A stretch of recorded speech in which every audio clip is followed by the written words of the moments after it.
There was a time when you didn't scroll, you didn't check notifications, you just sat in front of the TV and disappeared into the digital world. This video is a love letter to that feeling, retelling the whole story of Digimon Adventure in a calm, sleepy voice, made to help you drift off. So lie back, breathe slowly, and let 1999 come back to life in the safest place it can be, your memories. It's the summer of 1999 again. The year feels simple, almost quiet, like the world is taking a long, lazy breath. Somewhere in the mountains, far away from city lights and crowded trains, a small group of kids is spending their holiday at camp. You can almost hear it if you listen closely. The faint echo of laughter bouncing between pine trees. The soft crunch of gravel and dirt under sneakers as they run from one activity to the next, pretending they're not tired, pretending this summer will last forever. The air is warm, a little humid, but not uncomfortable. There's that familiar smell of earth after a day of sun, mixed with the faint scent of the lake and the wooden cabins where the kids sleep. It feels like the kind of place where nothing truly bad could ever happen, the kind of place adults imagine when they talk about letting kids be kids. Taichi Kamiya is right in the middle of it all. His goggles sit on his head like a tiny crown, slightly crooked, as if they were never meant to be neat. He moves with a restless energy, always leaning forward, as though even the air isn't quite moving fast enough for him. He pretends he's not excited about camp, but he is. He pretends this is just another ordinary summer, but something inside him thrums with the sense that life is bigger than this, that there's more just beyond the horizon. He doesn't know it yet, but that feeling is about to be answered. Not far from him, Sora Takochi watches with a calm, steady gaze. She's the kind of person who notices when someone is left out, who quietly steps in to fix things before they break. Her presence is like a hand on your shoulder, always there, even if you don't turn around to see it. She adjusts her hat, half listening to the camp counselor, half making sure Taichi doesn't do something too reckless. There's a soft kindness in the way she moves, a patience that keeps the group from flying apart. If Taichi is the spark, Sora is the one who makes sure it doesn't burn the whole forest down. Yamato Ishida. Matt stands a little apart from the others. His blonde hair catches the light, and his expression is quieter, more guarded, like he's holding a piece of himself back. But his eyes are sharp, always watching, especially when it comes to his little brother, Takeru. Takeru holds his hat with both hands, like he's worried the wind might steal it away. He looks around at the camp with wide eyes, everything huge and new and a little overwhelming. When he meets Yamato's gaze, he smiles, and in that one small expression, you can feel how much he trusts his big brother. Kaoshiro Izumi, with his laptop never far from reach, sees the world in questions and possibilities. While the other kids think about games and food and activities, Kushiro's mind is already running simulations, wondering how the camp's electronics work, why the weather changes, how signals travel through the air. He doesn't say all of it out loud, but the curiosity glows in his eyes like a small, steady lantern. Mimi Tachikawa is probably the most colorful thing in camp that isn't the sky. Her outfit, her hat, her mannerisms, all of it stands out in the earthy tones of the mountains. She complains a little about the bugs, about the dirt, about how this isn't quite as glamorous as she imagined. But underneath it all, she's just a girl far from home, trying to make sense of it. Joe Kido adjusts his glasses for the third time in a single minute. He's tall, a little older than some of the others, and already worrying about responsibilities that haven't even arrived yet. While other kids see camp as a break, Joe sees it as another place where something might go wrong, and someone will have to fix it. He doesn't realize it yet, but his worrying isn't a weakness. It's the beginning of someone who will stand up even when his legs are shaking, someone who will do the right thing even after saying this is a bad idea a dozen times. For now, though, he just feels like the anxious one in the group. The counselors are speaking, but the kids are only half listening. They talk about the schedule, about safety rules, about where not to go after dark. The kids nod, but their attention drifts upward toward the sky. Because something strange is happening. The sun is still shining, the air is still warm, and yet, Tiny white flecks begin to drift down from above, soft and slow, as if someone has shaken the sky like a snow globe. Snow. In the middle of summer, the kids look up, confusion spreading through the group like a ripple on a quiet lake. One snowflake lands on Taichi's hand. It doesn't melt right away, as if the weather itself is unsure of what it's supposed to do. He stares at it, eyebrows furrowing, feeling a tiny shiver of something he can't quite name. Joe immediately starts worrying out loud. This isn't normal, he says. This isn't what the forecast predicted. This could mean something is wrong. The counselors try to stay calm, saying it's probably just some strange weather pattern. Nothing to worry about, just a freak occurrence. But the kids know better. They can feel it, even if they can't explain it, a sense that the world is tilting ever so slightly off its axis. The snow falls thicker now, bare shoulders and arms tingling as cold flakes land on sun-warmed skin. Te-Crow reaches out and giggles as a snowflake lands on his nose. Mimi gasps and folds her arms, shivering dramatically, already protesting this strange turn of events. Koenshiro tilts his head and stares at the sky as if it's a monitor that's just started glitching. The sky itself seems different for a heartbeat. Clouds shift in ways that don't quite make sense, like pixels rearranging in a screen. If you were there, maybe you'd feel it too. A subtle hum, like the world buffering. And then, high above them, something new appears. Not just snow, not just clouds. Small shapes, distant and glowing, slowly begin to fall from the sky. They look like shooting stars at first, but they're coming straight down, not across. Taichi shields his eyes, squinting against the light, trying to focus on just one. His heart beats a little faster. Not with fear exactly, but with the thrill of the unknown. One of those lights is coming for him. One is coming for Sora, another for Yamato, for Koshiro, for Mimi, for Joe, and for little Takeru. The world seems to hold its breath as the glowing objects grow larger, more defined. They cut through the falling snow as if they belong to a different set of rules, untouched by the weather. Then, in a series of soft, almost gentle impacts, they land. Each child feels it, a soft thud in the ground, a small burst of light, a moment where everything else fades away. In front of them lies something small and strange. Something that looks almost like a toy, and yet not like any toy they've ever seen. Taichi steps closer first. He kneels, the gravel pressing into his knees, and reaches out with hesitant fingers. There, resting in the snow that shouldn't exist, is a small device with buttons, a screen, and a shape that will soon become iconic. A Digivice. He doesn't know the name yet, doesn't have a word to put on the strange weight in his hand. But the moment his fingers close around it, a tiny, invisible thread connects him to another world. Around him, the others do the same. Sora picks hers up, feeling a chill run up her arm, not unpleasant, but undeniably powerful. Koshiro studies his with wide-eyed fascination, already wondering what it does, what kind of signal it sends, what kind of system it belongs to. Mimi holds hers up between two fingers at first, as if it might still be covered in snow. She turns it over slowly, watching the light reflect off its surface. Somewhere inside her, curiosity begins to grow, even through the confusion and discomfort. Joe's hands shake a little as he picks his up. He doesn't like unexplained things, doesn't like factors that don't fit into the usual pattern. But the Digivice hums faintly in his palm, as if telling him that explanations will have to wait. Yamato stares at his for a moment before picking it up. He glances at Takeru to make sure his little brother isn't scared. Takeru, in turn, clutches his own Digivice close, eyes bright with wonder instead of fear. For a moment, the camp is silent. No counselors speaking, no laughter, no footsteps. Just the sound of summer snow falling, and 7 small devices softly pulsing with unseen power. Then the sky changes again. The clouds twist, the air warps, and the world above them begins to swirl like water down a drain. It looks wrong and mesmerizing all at once, a vortex of light and static opening in the peaceful blue.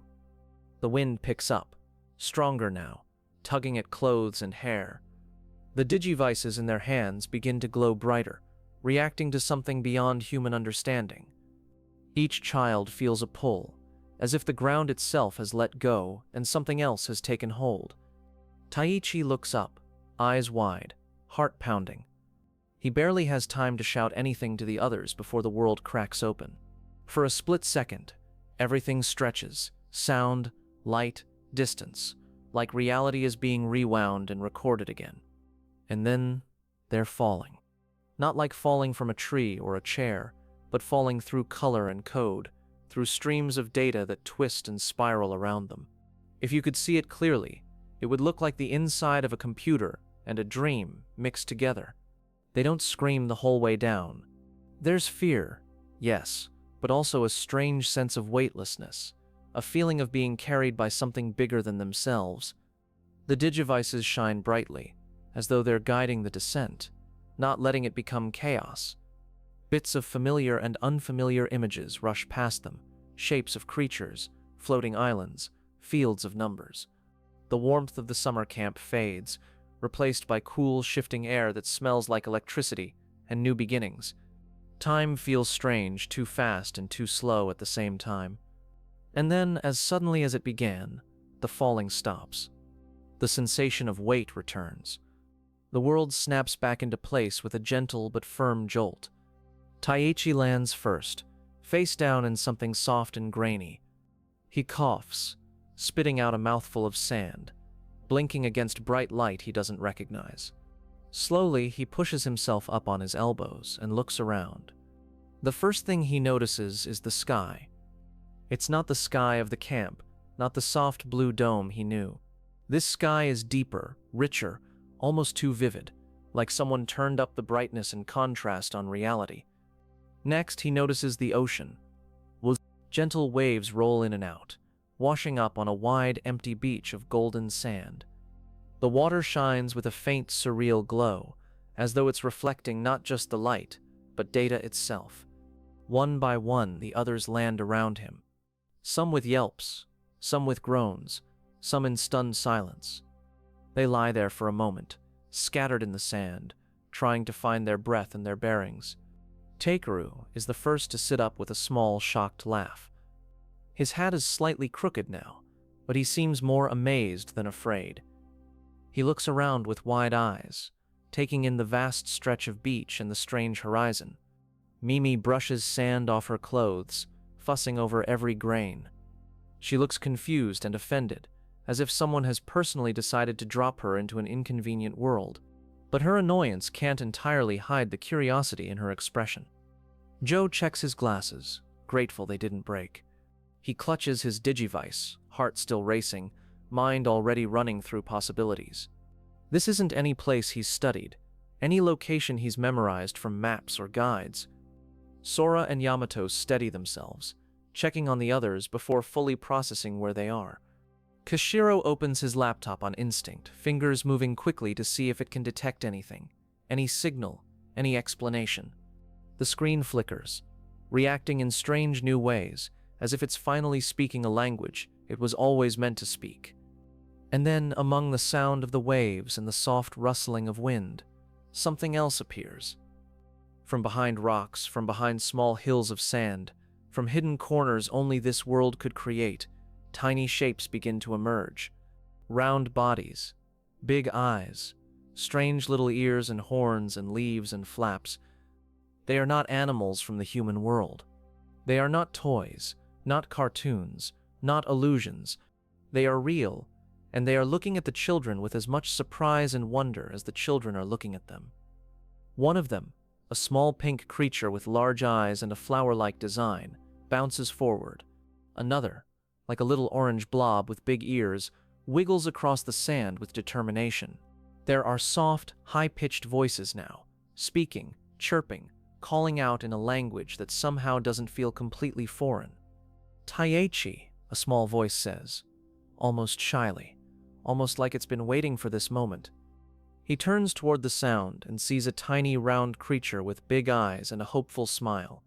It looks at him as though they've known each other forever, even though this is the first time they've met. The others hear their names too. Sora, Yamato, Kawashiro, Mimi, Joe Suspicion, Takeru. Each child watches, stunned, as a small creature bounces or waddles up to them, as if pulled by the same invisible threads that brought the Digivices into their hands. They feel something resonate inside, a quiet recognition. Not from memory, but from something deeper, like a story they were always meant to live. These creatures introduce themselves as Digimon, digital monsters. The word sounds strange at first, and yet weirdly right, fitting this too bright sky and glowing sea. They speak with a warmth that feels like being welcomed into a new home, and a mystery at the same time. Agumon, Pyomon, Gabumon, Tentamon, Palmon, Gomamon, Patamon. Names that will become familiar, comforting, important. Names that will echo in battles, in quiet campfires, in final farewells. For now, though, they're just small shapes on a beach, smiling up at the children with complete trust. No one explains why they already know the kids' names. No one explains why they were waiting, or who told them to be here. The children ask questions, of course. Where are we? What is this place? How did we get here? The Digimon try their best to answer, but the truth is, even they don't know everything. They only know this.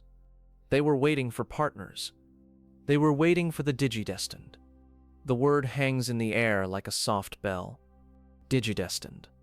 It feels heavier than their age, bigger than their understanding, and yet strangely comforting all the same. The waves keep rolling in, steady and calm. The sky remains impossibly blue, as if nothing bad could ever happen here. For a little while, the kids let themselves believe they've simply found a strange but peaceful place. They explore the shoreline with their partner Digimon. They test the water with their feet, feel the sand between their toes, listen to the odd little explanations about this digital world. Kushiro's laptop reacts to everything, data streaming in ways he's never seen before. But even in this gentle beginning, somewhere in the distance, something watches. Eyes hidden in the shadows of the mountains, in the dark corners of this bright world. The digital world is beautiful, but it is not empty. For tonight, though, for the part of the story we're slowly drifting through, you don't need to hold on to the danger. You just need to feel the soft start of something huge, like the first breeze before a great storm. The children are not alone anymore, and neither are their partners. They sit together on the sand as the digital sun begins to drift downward. Agumon leans against Taichi, warm and solid, like a living campfire. Patamon rests on Takeru's head, light as a pillow, eyes half closed in contentment. Somewhere behind them, the camp they left is still there, unchanged, the adults confused by the sudden shift in weather. But the kids have crossed a threshold that can't be uncrossed. They've stepped into a world where their courage, kindness, knowledge, sincerity, reliability, hope, and love will be tested. For now, they don't know any of that. For now, they only know that they fell through the sky, landed on a beach in a world made of data, and were greeted by creatures who somehow already care about them. And as the waves continue their slow, hypnotic rhythm, you can let your own breathing match it. Inhale as the tide comes in, exhale as it drifts away. Because this is only the beginning of their adventure. And you're safe here, just listening from the edge of sleep, as the digital world unfurls around them, one quiet moment at a time. The fall feels endless, but it doesn't end in pain. Instead of hitting rock or crashing into water, the Digidestined land on something soft and springy, like the world itself has decided to catch them. The roar of wind fades into a gentle hush, and for a moment, everything is still. Taichi opens his eyes to a ceiling of leaves. They glow faintly at the edges, veins pulsing with tiny streams of light like data moving through circuits. When he exhales, it leaves his chest in a shaky sigh of disbelief. The ground beneath him is covered in thick, mossy growth. It's soft and cool, giving under his weight like a deep mattress. Tiny glowing motes float above it, drifting lazily through the air like digital fireflies. Around him, the others stir one by one. Joe mutters something about concussions and spinal injuries as he slowly sits up, hands checking himself for damage. Mimi just groans dramatically, one hand thrown over her eyes like she's in some kind of old movie. Takeru sits up with a little gasp, clutching Patamon to his chest. For a moment, he looks on the verge of tears, but Patamon's soft, steady breathing calms him. The Digimon, though shaken, are all there, small anchors in a world that refuses to make sense. Kaoshiro's first instinct is to check his laptop. He runs his fingers over the casing, presses a key, and the screen flares to life. Instead of error messages or broken code, the display is filled with lively, shifting data, as if the fall woke the device up even more. Sora checks on Pyotimon, brushing dust and digital debris from her feathers. Her touch is gentle, almost instinctive, the way you'd calm a frightened bird or a friend after a nightmare. Pyotimon leans into it, eyes closing for a second with a quiet, trust-filled sigh. Yamato looks for Takeru first, of course. When he sees his little brother sitting up and breathing, still holding Patamon, his shoulders drop in visible relief. Gabumon watches Yamato closely, as if measuring every tiny change in his expression and filing it away. They take a moment just to breathe. No cliffs crumbling beneath them, no giant metal insect crashing from the sky, no portals ripping reality open. Just a strange forest, a glowing canopy, and the echo of their own heartbeats slowly returning to normal. "Are we still on File Island?" Taichi asks quietly. The question hangs there, suspended between hope and doubt. Kazushiro looks around, then down at his laptop as it processes the ambient data. Tentomon floats a little higher, scanning the surroundings with his own kind of instinct. "I believe so," he says, voice thoughtful, "but maybe a different part of it. This island is bigger than it looks from any one place." The forest around them feels deeper than the one near the beach. The trees are taller, their trunks patterned with faintly glowing lines that pulse in slow rhythm. Somewhere nearby, water trickles, the sound steady and comforting. They follow the sound until they reach a narrow river. The water glows faintly blue beneath the surface, as if illuminated from within by scrolling code. Gomamon is the first to splash in, of course, laughing as the cool water washes over him. Joe just about has a heart attack. "Be careful. We don't even know what's in there," he shouts, but there's no real anger behind it, just fear stretched thin. Gomamon grins back at him, water dripping from his whiskers, as if to say, "See, I'm fine." The others kneel by the river to drink. The water tastes clean, strangely refreshing, like it's washing away more than just dryness from their throats. For a few seconds, they lose themselves in the simple relief of basic needs being met. Then their stomachs growl. One after another, a chorus of embarrassed rumbles breaks the quiet. They haven't eaten since camp, and falling between worlds tends to ruin your appetite, until suddenly it doesn't. Agumon looks at Taichi thoughtfully. "Don't worry," he says, puffing his chest out a little. "We can find food around here. Digimon don't starve, and our partners won't either." Palmon perks up, leaves rustling with enthusiasm. "There are fruits and plants we can eat," she explains, already stepping forward like a cheerful forest guide. Her eyes brighten, happy to be useful for something that isn't just fighting. They move along the riverbank, looking for anything that might be edible. Some of the plants have fruit that looks almost like the real-world kind, just with slightly off colors, like the saturation has been turned up. Mimi makes a face at anything too weird-looking, but hunger slowly lowers her standards. Kushiro and Tentomon work like scientists, examining small samples first. They test textures, smells, and reactions, making sure nothing burns, freezes, or dissolves on contact. Only when they're reasonably sure it's safe do they give the others the go-ahead. Soon they've gathered armfuls of strangely colored fruit. They sit together in a loose circle, eating quietly, the tension easing with every bite. There's something comforting about the simple act of sharing food, even in a world built from data. As they eat, the conversation drifts. They talk about home, about families, school, things they left behind without warning. The words are soft, hesitant at first, like they're afraid saying it out loud will make the distance feel even bigger. Taichi thinks of Kari, of how she must be wondering where he is right now. He pictures her sitting in their apartment, the TV flickering in front of her, his room empty. A small guilty ache flickers through his chest, but he pushes it down. Yamato doesn't say much, but his thoughts drift to his and Takeru's unusual family situation. He wonders what his father would do if he knew his sons were trapped in another world. It's not the kind of problem you can fix with a phone call or a trip across town. Mimi misses comfort. Her room, her things, the soft edges of her familiar world. She glances around at the forest and sighs, half longing, half trying to accept that this strange place is where she is for now. Joe worries about responsibility.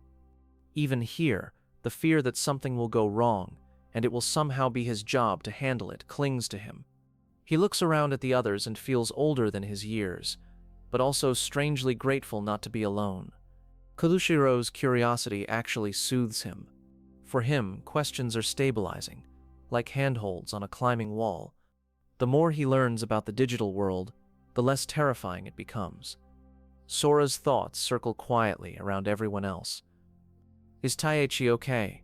Is Takeru scared? Is Mimi hanging in there? Is Joe about to panic? She carries unspoken worry like a small weight in her chest, but it's a weight she's used to lifting. The Digimon listen as much as they speak. They don't fully understand what home means in a human sense, but they understand longing. They understand the way the kids' voices soften and their eyes drift when they talk about it. Eventually, they decide to move again. They can't stay by the river forever, no matter how soothing the sound is. If this is their new reality, they need shelter, a safer place to rest. As they walk, the scenery begins to shift. The trees thin out and give way to open fields dotted with strange low buildings that look half like houses and half like old computer parts. Some structures float a few inches off the ground, humming gently. They approach cautiously, Digimon stepping ahead just enough to be protective. One of the buildings looks like a little hut made from stacked, oversized floppy disks. Another resembles a cluster of monitors fused together, screens dark but occasionally flickering with random images. Do Digimon live here? Takeru asks, voice small but curious. Patamon nods, scanning the surroundings with bright eyes. Sometimes, he says. Some places are villages, some are just leftovers. They find one building with its door slightly open. Inside, it's quiet and dusty, but not threatening. There are simple shapes of furniture, things that resemble beds or platforms, and shelves with objects that mean nothing to human eyes. It's not home. It's not camp, but it's shelter. They decide to rest there for a while. The Digimon help clear debris, brushing away dust and data crumbs, trying to make the place welcoming. Even small acts of cleaning feel like claiming a tiny piece of this world as their own. As evening settles, or what passes for evening in a world whose sky sometimes shifts like a screensaver, the light outside turns soft and dusky. The glow in the leaves dims, and the air cools just enough to feel like night. It's the first time since the adventure began that they truly prepare to sleep. Taichi sits near the doorway with Agumon. They look out at the dimming fields, listening to the distant, unfamiliar calls of other Digimon in the night. Taichi's Digivice rests in his lap, a quiet reminder of the strange bond between them. Are there more like Kuwagamon? He asks softly. Agumon nods, eyes thoughtful, not wanting to lie. There are many powerful Digimon, he answers, but there are also many friends. Taichi thinks about that for a moment. About risk and reward, fear and trust, running away or standing up. Somewhere inside, the same spark that awakened Greymon flickers again. Deeper inside the makeshift shelter, Mimi curls up with Palmon at her side. Palmon hums something like a lullaby, a soft, wordless melody that sounds like leaves rustling and wind chimes. Mimi's complaints fade into sleepy murmurs, then into quiet breathing. Joe lies with his back against the wall, Gomamon sprawled across his legs like a living, snoring blanket. For all his worrying, his body is exhausted enough to pull him down towards sleep. Even as his mind keeps trying to calculate, to plan, it starts to drift. Yamato and Takeru settle close together. Gabumon sits at Yamato's side, Patamon nestled into the crook of Takeru's arm. The sight of Takeru's peaceful face in sleep eases something tight in Yamato's chest. Sora keeps her eyes open the longest. She listens for danger, for changes in the night sounds, for anything that might mean they need to move. Patamon gently nudges her shoulder and whispers that it's okay to rest, just for a little while. Koshiro eventually surrenders to fatigue, his laptop closed but pressed close to his chest. Tentomon stays awake, watching over both Koshiro and the device like a loyal digital guardian. Outside, the digital world breathes around them, alive and watchful. Their first night in this strange reality is not peaceful in the way home would be. There is no city hum, no distant traffic, no familiar creaks of their own houses. But there is a new kind of rhythm, wind, data, quiet Digimon voices that slowly wraps around them like a blanket. And as you imagine them sleeping there, in a small borrowed house on File Island, you can let your own shoulders drop just a little. Because even though danger is out there, for this moment everyone you're following is safe. The digital world has settled, if only for a single night. Morning doesn't arrive with an alarm clock. It comes with bright filtered lights slipping in through gaps in the walls and the sound of small Digimon chirping outside. The air is cool and fresh, carrying hints of new data and the promise of another day. Taichi is the first to wake. He blinks sleep from his eyes and stretches, feeling joints pop in a way that reminds him he didn't exactly sleep in a real bed. Beside him, Angemon yawns so wide it looks like his whole head might split in half. One by one, the others rise. Joe fumbles for his glasses. Mimi checks her hair with the deep seriousness of a morning ritual, and Takeru rubs his eyes, clinging to Patamon like a plush toy that just happens to breathe. Even in this alien world, there are traces of normal morning routines. They step outside and find that they are not alone. Small, baby-level Digimon, tiny blobs, soft shapes, big eyes, peek out from behind rocks and bushes. Some bounce curiously closer, drawn by the new humans in their territory. The atmosphere is strangely gentle. These are not like Kuwagamon, not towering threats but tiny fragile life forms. Even the most nervous of the children can't help but relax a little at the sight. One tiny Digimon wobbles up to Mimi, looking like a pastel jelly with ears. It chirps something happy, and Mimi's expression melts. She kneels down, smiling in a way that's softer than her usual dramatic flair. Sora watches, seeing how naturally Mimi connects with the baby Digimon once the initial shock fades. Even the girl who hates bugs and dirt has room in her heart for these small, stubborn bits of life. The digital world is already starting to draw out parts of them they didn't know were there. Kushiro asks questions, of course. He wants to know how baby Digimon grow, how they digivolve, where they come from. Tentomon helps explain as best he can, talking about primary village and the cycle of rebirth. The idea lands heavily but gently in the kids' minds. Digimon don't just die, they return to data, begin again as fresh small lives. It's strange and a little sad, but also unexpectedly comforting. As they talk and interact with the baby Digimon, the peace is suddenly interrupted. The ground rumbles, not like a collapsing cliff this time, but like something heavy is moving beneath the surface. Birds and small creatures scatter, vanishing into trees and hiding places. The kids exchange quick glances. They've been here long enough now to recognize that kind of silence, the kind that means danger is approaching. The Digimon step forward, small bodies tense and ready.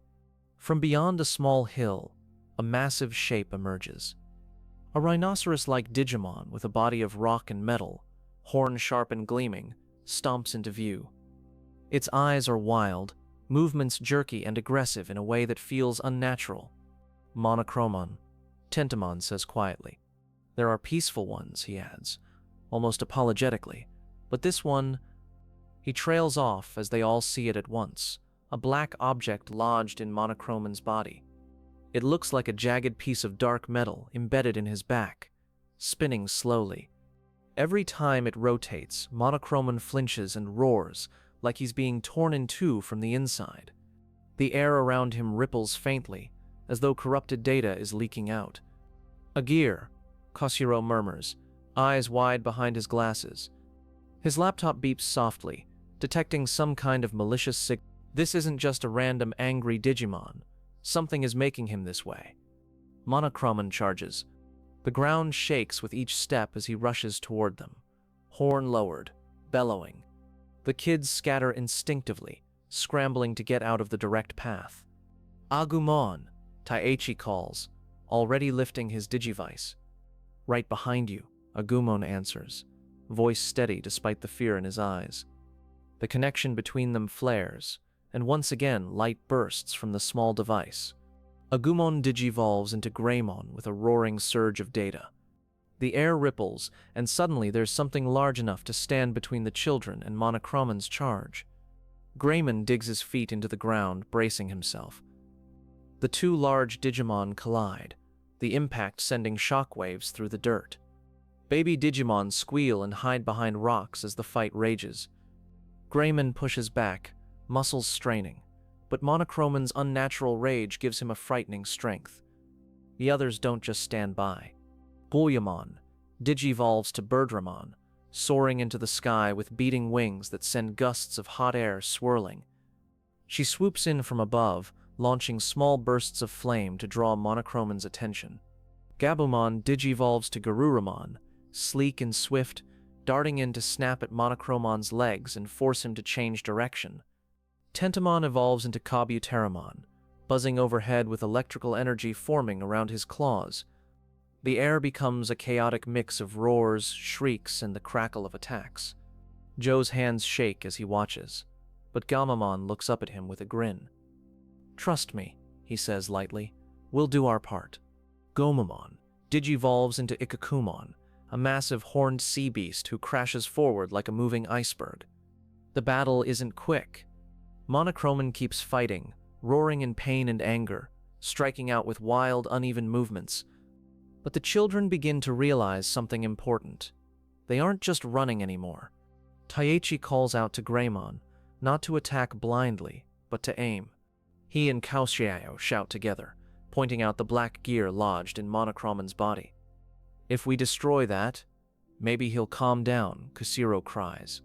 Greymon shifts his stance, trying to create an opening. Birdramon strafes from above, showering Monochromon with controlled bursts of fire. Garoromon snaps and feints, drawing the enemy's attention away from Greymon's buildup of power. Now, Tayaku yells, feeling the moment click into place. Greymon gathers energy, the flames forming in his mouth hotter and more focused than before. A flame. Nova Flame. The fire streaks through the air, not aimed at Monochromon's whole body this time, but at the black gear directly. It hits with a crackling explosion of heat and light. For a second, it looks like everything will shatter. Then the gear breaks apart, shards dissolving into dark smoke that fades into nothing. Monochromon staggers, a long, pained roar turning slowly into a groan. His eyes clear, the hostile glow ebbing away like a nightmare in daylight. He collapses to one knee, breathing hard. Greymon stays ready but doesn't move in for another attack, waiting instead. Slowly, Monochromon lifts his head and looks at them, not with rage but with confusion. "What happened?" he asks, voice slow and heavy. Kabuteramon explains about the black gear, about how something has been sending these strange objects to infect Digimon. Monochromon's gaze darkens with a different kind of anger. The children exchange uneasy glances as they listen. Black gears falling from the sky. Digimon turning violent against their will. This isn't random. Someone or something is doing this on purpose. The peaceful, strange world they landed in has cracks running through it, and something in the shadows is widening them. But for now, the immediate danger has passed. Monochromon, now calm, thanks them in his own gruff way before lumbering off to recover. The baby Digimon slowly emerge from hiding, their timid curiosity returning. The kids and their partners gather together again, breathing hard but unbroken. They've fought, worked together, and saved a Digimon from corruption. That knowledge settles into them like a quiet, steadying weight. They're not just lost children anymore. They are changing this world, even in small ways. And as they look out across File Island, they understand that surviving here will mean more than just running away. Somewhere far away, unseen, the source of the black gears stirs. Eyes in the darkness narrow, watching these human children and their growing strength. The game has begun, and the island is only the first board. And while you listen, somewhere between awake and dreaming, you can feel that shift too. The story is deepening, the stakes rising, but the rhythm stays slow, gentle, and lulling. As the Digidestined take their first true steps toward survival on File Island, your own breathing can fall into an easy, peaceful pace. The days that follow feel like a slow, strange rhythm settling over File Island.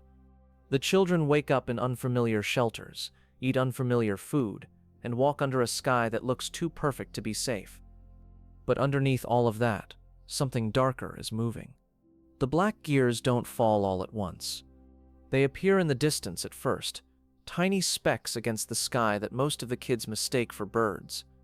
Only when one comes closer, spinning like a piece of broken night, do they truly understand how wrong they are. It happens while they're crossing a quiet plain. The wind is soft, the grass sways, and for a brief time it almost feels like they're just on a hike somewhere far from the city. Patamon naps on Takeru's head, and Gomamon is busy trying to see how many times he can make Joe laugh. Then a shadow passes over them, but they look up and see it. A gear, perfectly round, pitch black, edges turning in harsh mechanical motion. It falls in a smooth, relentless line toward the land ahead. They watch as it slams into a distant bluff where a peaceful-looking Digimon grazes. For a moment, nothing happens.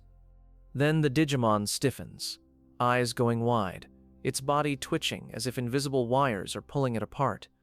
The black metal sinks into its body like a parasite. A low, pained roar rips from its throat, shifting quickly into something angrier, harsher.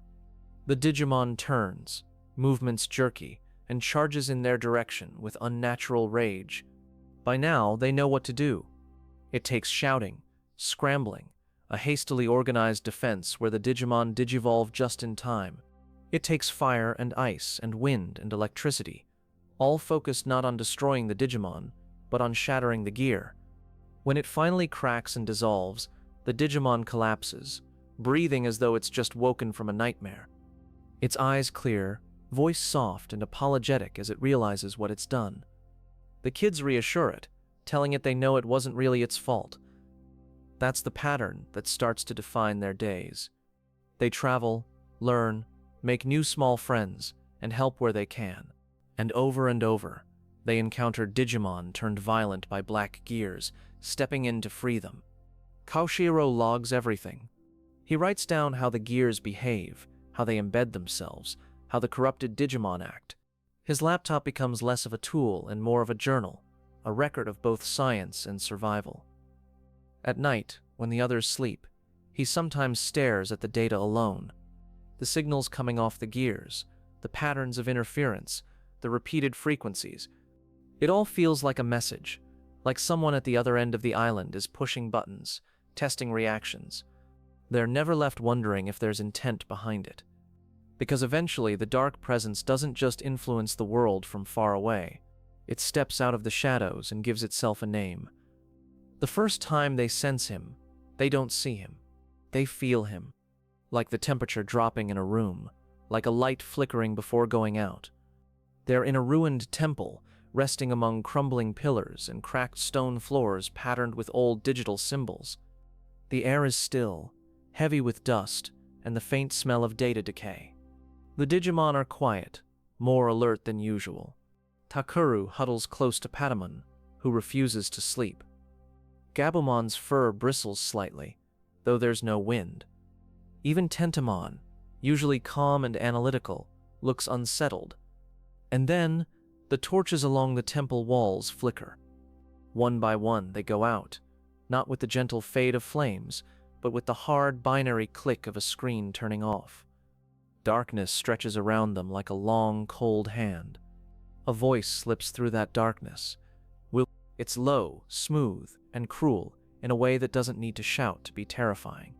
It feels like it's speaking directly into their ears, even though there's no mouth nearby to form the words.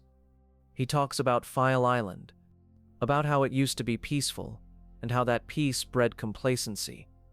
He talks about strength, about control, about how easily data can be rewritten. He talks about them, about the children from another world who shouldn't exist here. There's a faint amusement in his tone, as if they're interesting toys that appeared without his permission. When he finally shows himself, he doesn't step out from behind a door or around a corner. He appears in midair like a glitch in the code of reality that stutters and then resolves into a shape. Tall, thin, with wings like torn shadows and eyes glowing a dim, malevolent light. Devimon. The name carries weight, as though the world itself recognizes it as dangerous. Even the torches that relight themselves do so with a weaker, unsteady glow. He hovers above them, arms stretched slightly, as if presenting the temple and the entire island as his domain. His smile is thin and humorless, the kind that remembers cruelty like a fond memory. The Digimon bristle, standing between him and the children, even though they know he's far beyond their level. Agumon's claws curl into fists. Gabumon's tail flicks nervously. Pyamon, Tentamon, Palmon, Gummamon, and Patamon all grit their metaphorical teeth. Devimon speaks of black gears as tools, nothing more. He addresses them casually, as if discussing pieces of code in a system he owns. He doesn't deny what he's doing. In fact, he's proud of it. He calls the Digidestined an infection, an anomaly, something that needs to be removed before they ruin his version of order. Taichi steps forward, heart pounding. He doesn't have a plan, but he has anger, and right now, it feels like enough to put words in his mouth. He tells Devimon they won't let him use Digimon like puppets, and that they won't back down. Devimon just laughs. It's not loud, but it echoes, bouncing off the stone and the inside of their ribs. He looks at Taichi the way someone might look at a child trying to lift something far too heavy. Then he raises one long, clawed hand. The black energy he summons feels familiar, like the gears, but denser, more focused. Shadows pool at his fingertips, and then streak outward like ink in water. The temple shudders. The walls tremble, cracks widening as the structure groans under some invisible strain. Outside, the island itself responds. From cliffs, from forests, from plains and mountains, more black gears shoot out of the ground and into the sky. They rise like dark stars, then scatter across File Island in all directions. Some embed in the land, some in Digimon, and some in places the children haven't even seen yet. The island changes. Lines of data tear through the terrain, splitting it into chunks. Pieces of land crack and lift, drifting apart, turning File Island into a scattered puzzle of floating fragments. The children cling to the temple as it shakes. A deep fissure splits the floor, spreading fast. Before they can react, the ground lurches, and the world around them comes apart. They are separated, not just scattered along a path or across a field, but thrown to entirely different pieces of the broken island. Devimon's laughter follows them, as the world fracturing becomes their new reality. When Taichi wakes, he's on a small piece of land drifting alone through an empty stretch of digital sky. Agumon is with him, still unconscious at first, breathing softly. The edges of the island fragment drop off into mist, with no obvious way back to solid, connected ground. Elsewhere, Sora and Mimi find themselves together. Their fragment is a small forested plateau, full of strange flowers and glowing vines. Pyamon and Palmon cling to them both, trying to keep spirits up, while everyone figures out what to do. Joe ends up with Gomamon on a rocky outcropping near a waterfall that seems to pour into nowhere. The sound is constant, almost deafening, like static left on in the background. Joe feels more isolated than he ever has in his life. his worries multiplying in the empty air. Yamato and Takuru, at least, are lucky enough to stay together. Their floating island is covered in short grass and small hills, with a sky that seems too big for such a small piece of land. Gabumon and Patamon are with them, making sure the brothers never feel completely alone. Kushiro and Tentomon end up near a strange ruin filled with screens and old terminals. It's like being dropped into a museum of dead computers. For Koshiro, the fear intertwines with fascination so strongly that it's hard to tell where one ends and the other begins. Each group reacts differently. Taichi wants to move right away, to find someone, anyone. Sora shifts into caretaker mode, making sure Mimi doesn't spiral into panic. Joe feels responsible for surviving properly, even when there's nothing to manage but fear and hunger. Yamato focuses on Takeru, telling himself that as long as his little brother is okay, he can handle anything. Koshiro starts trying to understand their situation through data, hoping logic will give him a path forward. Devimon's plan is simple: divide, then destroy. If they're split apart, they can't combine their strengths. If they have no idea where they are in relation to each other, trying to reunite becomes a desperate gamble. But the digital world has its own rules, and those rules don't always favor the villain. On his fragment, Taichi decides they can't just sit and wait. He and Angemon explore the limited ground, peering over the edges at the swirling fog below. It feels like looking over the edge of a dream that hasn't been filled in yet. They find small Digimon here too, nervous and confused by the island's fragmentation. Some are hiding under rocks, some clinging to tiny trees that sway as if they're not fully anchored to gravity. Taichi and Agumon help where they can, moving debris, calming frightened voices. Each good deed is small on its own, but added together, they begin to create something. A pattern. Sora and Mimi do the same. Mimi complains, yes, but she also comforts baby Digimon, scared by sudden cracks in their world. Sora helps them find safe places to stay, while Paimon and Palmon scout and keep watch. Joe, even while scared out of his mind, can't stop being himself. He worries about food and water and safety, but he also organizes little routines. He and Gomamon explore carefully, marking paths, making sure they won't get lost on their own tiny island. Yamato takes the role of quiet leader for his fragment. He and Gabumon work to find vantage points, places where they can look out and maybe see other pieces of File Island. Takeru stays close, but whenever he can, he smiles for Patamon's sake, not wanting his partner to worry. Koshiro, surrounded by dead screens, manages to pull power from the surrounding data itself. One by one, the old monitors flicker to life under his hands. He begins to see patterns, maps of the island, records of strange activity, logs of the Black Gears. It's through these logs that he catches a flicker of something important. Gennai, or at least, traces of transmissions from him. Scrambled messages, half-delivered warnings, guidance that never quite reached its target. He realizes they were never meant to figure this out alone. Someone out there has been trying to help them from the beginning. The thought is both comforting and frustrating. Help exists, but it's incomplete. While the children are separated physically, their actions move in the same direction. They protect, they help, they learn, they refuse to give in to fear, and the digital world responds to that. Slowly, cracks start to close. Some fragments drift a little closer together. Paths appear where there were none. Bridges of light, strings of code forming solid platforms. It doesn't happen in one sudden moment. It's gradual, like a fog lifting molecule by molecule.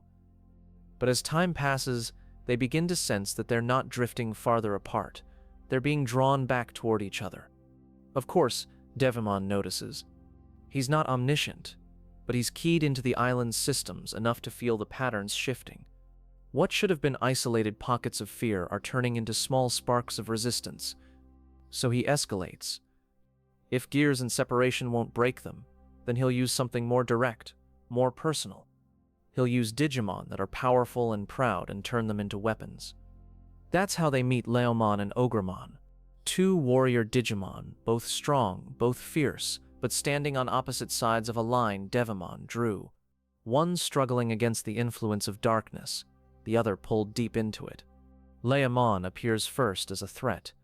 He charges in, eyes hard, sword flashing, trying to capture the children as Devimon commanded. His presence is enormous, his aura intense enough to make even Greymon seem small. But there are moments, even in his aggression, when something flickers in his eyes. A hesitation before a blow. A slight tremor when he looks directly at the kids. Kushiro, analyzing even in danger, realizes the pattern. Black energy. Control. A black gear, hidden deep within Etemon's body, twists his will. It takes a risky, coordinated effort, Greymon holding him back, Garurumon and the others harrying his movements, attacks carefully aimed.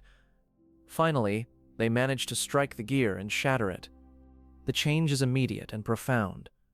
Etemon collapses to one knee, gasping as if he's just woken up from a suffocating dream. When he looks up, his eyes are clear for the first time. He apologizes, deeply, voice rough with shame. He was used, turned into something he despises. The kids, in turn, tell him they don't blame him, that they know what the gears do. From that point on, Etemon stands with them. Not constantly at their side, but watching over them whenever he can, striking at Devimon's plans from the edges of the story. He becomes a symbol of what this fight is really about, freeing Digimon from manipulation and restoring their true selves. Ogremon is different. Devimon's influence clings to him in a deeper way, feeding not just on corruption, but on his own love of battle. Where Etemon's honor fought against the darkness, Ogreymon's aggression cooperates with it.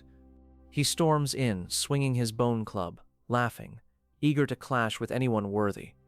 For him, the children are tied to one of his favorite opponents, Etemon. If Devimon wants the kids gone, and if it hurts Etemon in the process, that's a bonus. The kids don't reach Ogremon the way they reach Etemon. At least, not yet. His path is more crooked, his heart more stubborn. But even in their encounters with Ogremon, something important happens. The kids see that this isn't as simple as good Digimon and bad Digimon. There are choices, influences, past histories they don't know. Through all of this, Devimon waits high above, on the peak of a massive, twisted mountain that rises from the broken center of File Island. He watches like a king perched on a throne of shadows. Every move the kids make, every Digimon they free, every small victory they earn, tightens something in him. Eventually, the pulling together of fragments becomes too strong to ignore. The island shifts one last time, drawing the children toward a final confrontation. The small reunions are almost giddy relief, laughter, a jumble of voices as they find each other again. Taichi and Sora see each other and exhale like they've been holding their breath for days. Yamato checks Takeru over for the 100th time, just to be sure. Joe nearly cries when he sees everyone alive and together. Standing as one again, they look up at the looming shape of Devimon's mountain. They know, instinctively, that everything has been leading here. Every gear, every separation, every fight. Their climb is not fast or cinematic. It's slow, exhausting, and steep. Their feet slip, their legs ache, but the Digimon walk beside them, sharing the weight. The closer they get to the summit, the thinner the air feels. Not physically, but emotionally, like hope is being stretched. Devimon's presence thickens around them, a pressure that pushes at their minds. When they finally reach the top, he's waiting. Tall, terrible, framed by a sky that looks bruised and dark. The ground here feels brittle, as if it's made from the fragmented memory of the island's old peace. The children spread out instinctively, Digimon in front. No one has to say that this is different from any battle before. They can feel it. The fight begins in a blur of movement and light. Greymon, Garurumon, Birdramon, Kabuterimon, Ikakumon, and Togumon unleash everything they have. Fire, ice, wind, electricity, spikes, and raw physical power crash against Devimon's dark aura. He blocks, parries, and counterattacks with terrifying ease. His body stretches and splits, shadows duplicating him, making it hard to tell what's real and what's not.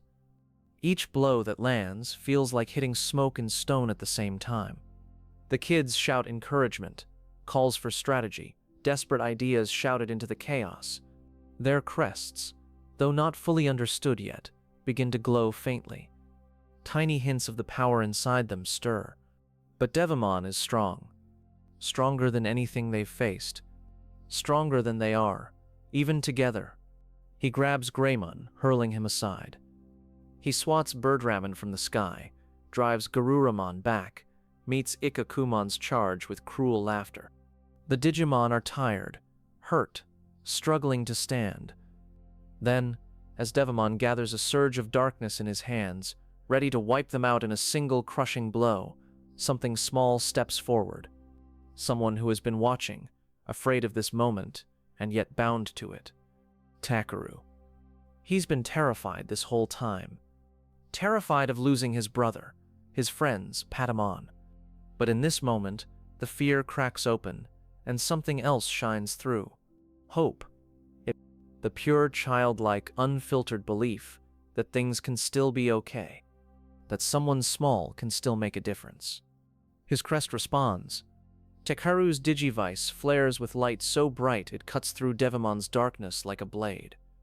Patamon feels it, every part of his small body resonating with that signal. He lifts off the ground, eyes wide, bathed in that glow. The others watch, stunned, as Patamon's body stretches, data swirling around him in spirals of golden light. The sound of his voice changes, deepening, but never losing its gentleness.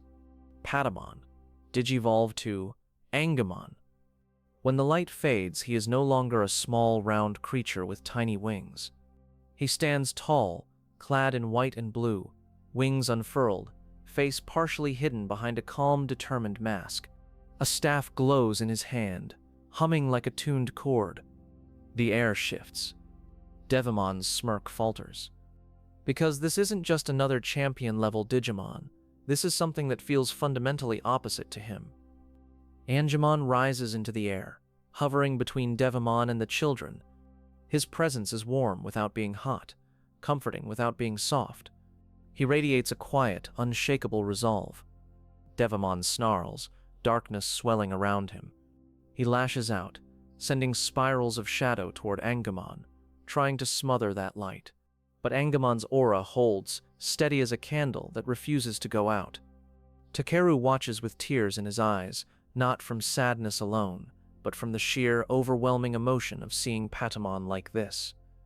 He calls out Angemon's name, voice cracking, heart laid bare in that single syllable. Angemon hears it and smiles, just slightly. He draws power not only from Takeru, but from all the children. From Taichi's courage, Sora's love, Yamato's friendship, Koshiro's knowledge, Mimi's sincerity, Joe's reliability. Their crests glow, lending strength like threads weaving into one unstoppable strand. Devimon gathers everything he has for one final strike. The sky darkens, the mountain shakes, shadows claw at the edges of reality. He hurls that concentrated mass of darkness toward Angemon. Angemon doesn't flinch. He raises his staff, light pouring from it in a blinding surge. His voice is calm and clear as he calls out his attack. Hand of Fate. The light that bursts from his hand and staff is not angry or wild. It's focused, compassionate, decisive. It hits Devimon's darkness head-on, cutting through it, unmaking it. Devimon screams as the light spreads through him. His body fractures, pieces of shadow breaking away and dissolving like mist in the morning sun. He thrashes, reaching out, but there's nothing to grab onto anymore. As Devimon disintegrates, his voice shifts from rage to disbelief. He can't understand how something so small, so insignificant in his eyes, has undone him. But by then, it's too late. The mountain stops shaking. The sky begins to clear. File Island exhales after holding its breath for far too long. But the victory isn't clean. Angemon's body flickers. The light that allowed him to stand against Devimon came at a cost. He turns back toward the children, toward Takeru. His form is already starting to break into shimmering particles of data. Takeru's eyes widen as understanding sinks in. Angemon smiles gently, the same softness Patamon always had, just in a different shape. He tells Takeru that this was necessary, that sometimes power is given so it can be used to protect others. His voice is calm, even as his edges blur. Takeru reaches out, trying to grab him, to hold him here. His hand passes through Angemon's fading form like through warm air. Tears spill freely now, hot and unrestrained. Angemon reassures him with his final words. "He'll be back," he says. Digimon don't truly disappear. They return to data, to a fresh beginning in places like Primary Village. With that, he scatters into glowing fragments. The particles drift upward like dandelion seeds caught in a gentle breeze. They fade into the sky, leaving Takeru with empty arms and a full, aching heart. The others gather around him.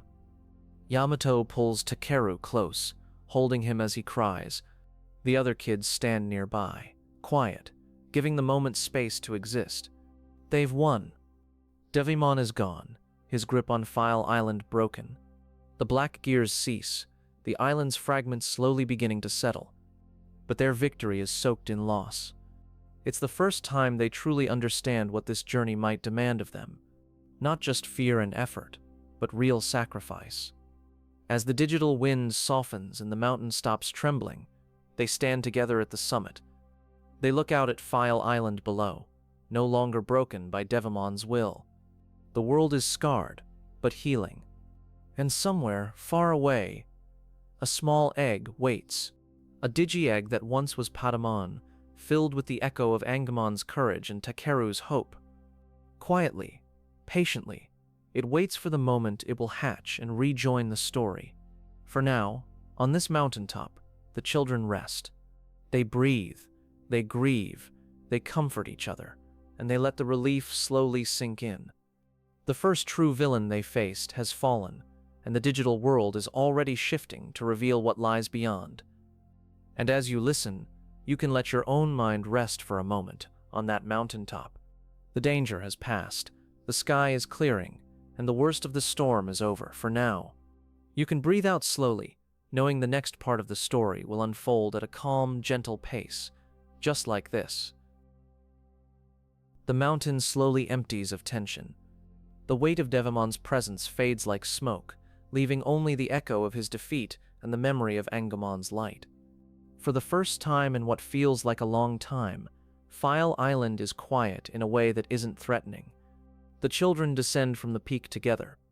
Their steps are slow, careful, not just because the path is steep, but because they're exhausted in more ways than one.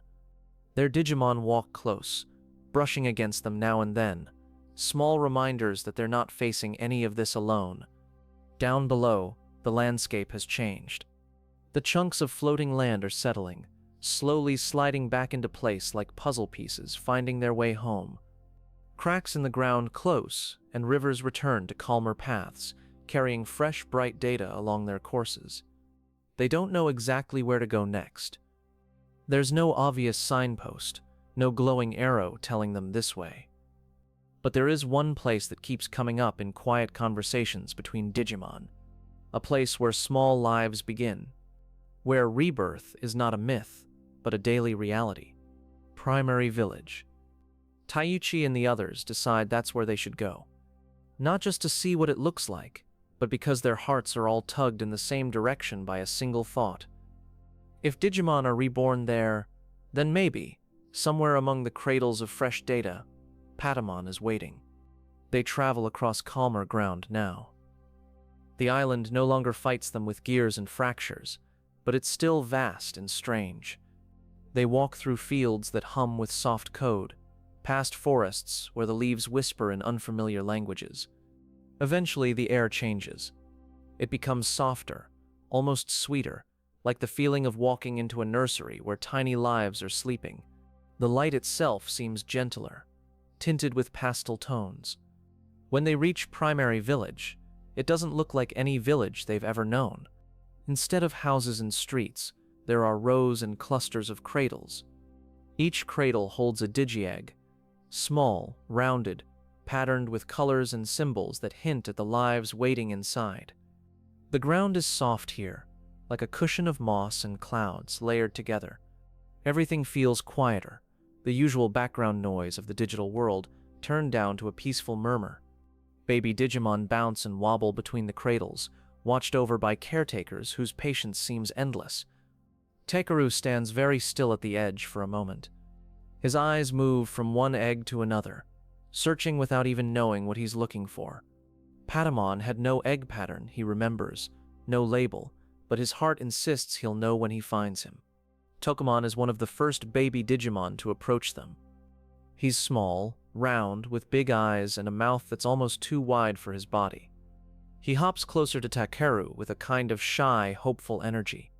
"Are you Takeru?" Tokomon asks.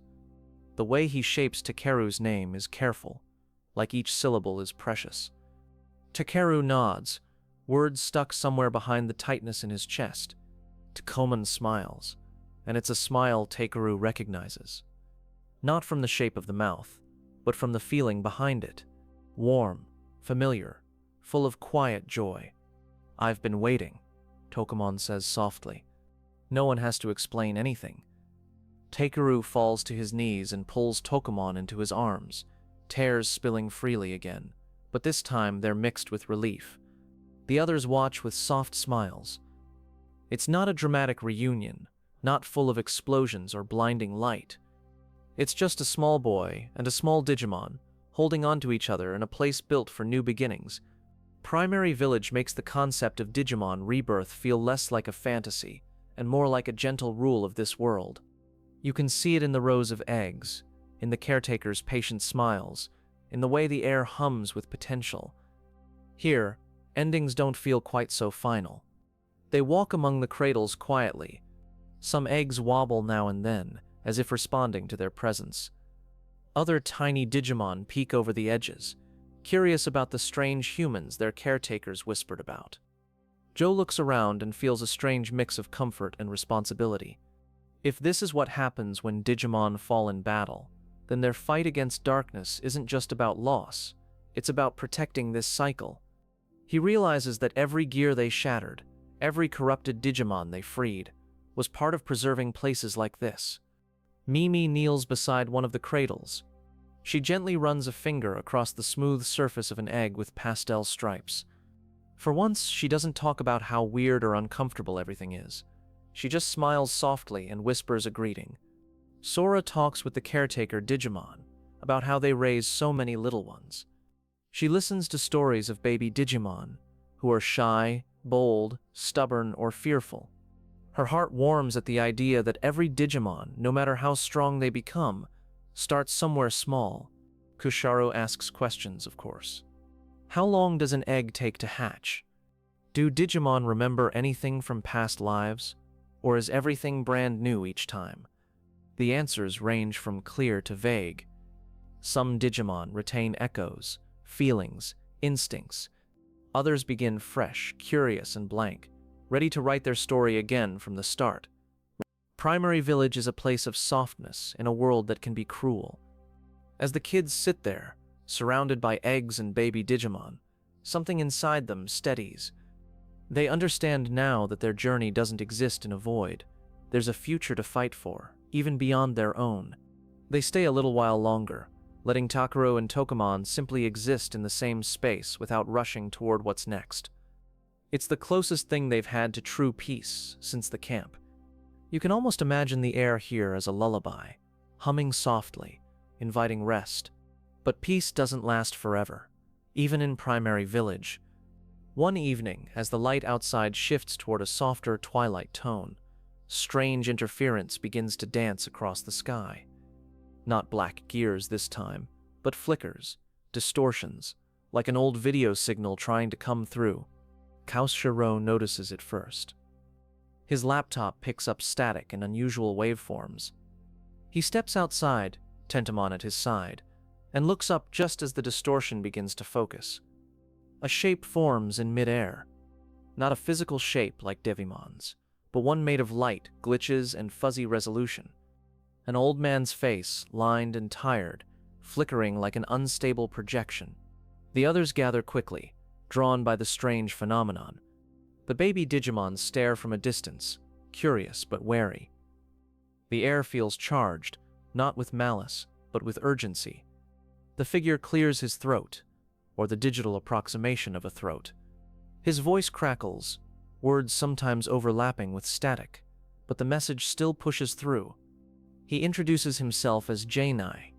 He explains haltingly, unevenly, that he's been trying to contact them for some time, that the distortions and fragments of messages Katushiro glimpsed earlier were his. Each failed attempt was another reminder of how unstable the digital world has become. When he says they are the Digidestined, there's a note of relief in his tone, like he's been carrying that word for a long time, waiting for the moment it would finally land in the right ears. The term no longer feels like a vague label. It feels like a role. He speaks of balance, of worlds that mirror and influence each other, of forces that want to push the digital world into chaos for their own ends. Devimon, he says, was only the beginning, just one servant of a larger, deeper darkness. The island they've been fighting on is merely the first stage. To face what comes next, he tells them, they'll need more than just digivices and courage. They'll need something that resonates with who they are, deep down. Something that can bring out the true potential of their bonds with their Digimon. Crests, and the tags that can hold them. The words sound simple, almost mundane, like ordinary objects you might misplace in a drawer. But the way Gennai says them, they carry weight. He explains that each crest represents a core quality inside one of the children. Courage, love, friendship, knowledge, sincerity, reliability, hope, light. He doesn't list them all neatly in one row. They come out piece by piece, scattered among the static, as his projection flickers. Sometimes his image stutters, losing part of a sentence and then picking it up again. But the main idea lands clearly. The crests exist somewhere out there in the digital world, dormant and waiting. The children must find them if they want their Digimon to reach their full potential and face the greater threats ahead. Taiichi looks down at his Digivice. Courage. He's not sure he always feels worthy of that word, especially when he thinks about the cliff, the fall, the times he was afraid. Sora hears the word love and thinks of how she's always worrying about everyone else. It makes her chest tighten, not in a bad way, but in a way that feels vulnerable. Love is easy to feel, much harder to own as a strength. Yamato hears friendship and immediately thinks of the walls he keeps around himself, of how long it took him to let the others get close, how much he still holds back. The idea that this might be his core strength feels almost ironic, but also strangely right. Koshiro listens to knowledge and feels an odd mix of validation and doubt. He's always been the one with questions, charts, and theories. But this is the first time anyone has suggested that his curiosity could be a power, not just a quirk. Mimi frowns thoughtfully when sincerity is mentioned. She knows she can be dramatic, stubborn, sometimes a little self-centered. But beneath that, she also knows she wears her heart on her sleeve more than most. Joe hears reliability and almost wants to protest. He thinks of all the times he's been scared, all the ways he's felt like the weakest link. Yet when things go wrong, he's always the one trying to keep everyone safe, steady, and alive. Takeru and Tokomon huddle closer at the mention of hope. Takeru doesn't fully understand the scope of that word yet, but he knows how it feels to believe that Patamon would come back, even when everything said otherwise. And then there's light, a word that seems to hang in the air without settling on anyone just yet. Gennai's projection flickers especially hard when he gets near that part of the explanation. It's as if the digital world itself is trying to scramble that information, keep it hazy. He apologizes, voice breaking up. There isn't enough stable connection, not enough time to tell them everything. He can't show them exactly where the crests are. He can only say they're out there waiting to be found. Before his image fully collapses into static, he He leaves them with a final message. They are not alone. There are others, systems, and beings within the digital world that want them to succeed. The projection sparks, distorts, and then dissolves into a shower of faint pixels. For a long moment, no one speaks. The silence of Primary Village feels heavier now, full of expectations and distant thunder. Eventually, Taichi breaks it. He suggests that if Devimon was just the beginning, they can't stay here, no matter how peaceful it is. They have to keep moving, keep growing, keep looking for those crests. The idea of leaving Primary Village, of leaving this soft, safe space, sits uneasily in their stomachs. Especially for Takeru, who has only just gotten Tokamon Patamon back. But even he understands that staying would only delay the inevitable. The caretakers of Primary Village are gentle but firm. They tell the kids that their journey is part of what keeps the digital world alive and evolving. They can stay one more night, but after that the path will be waiting.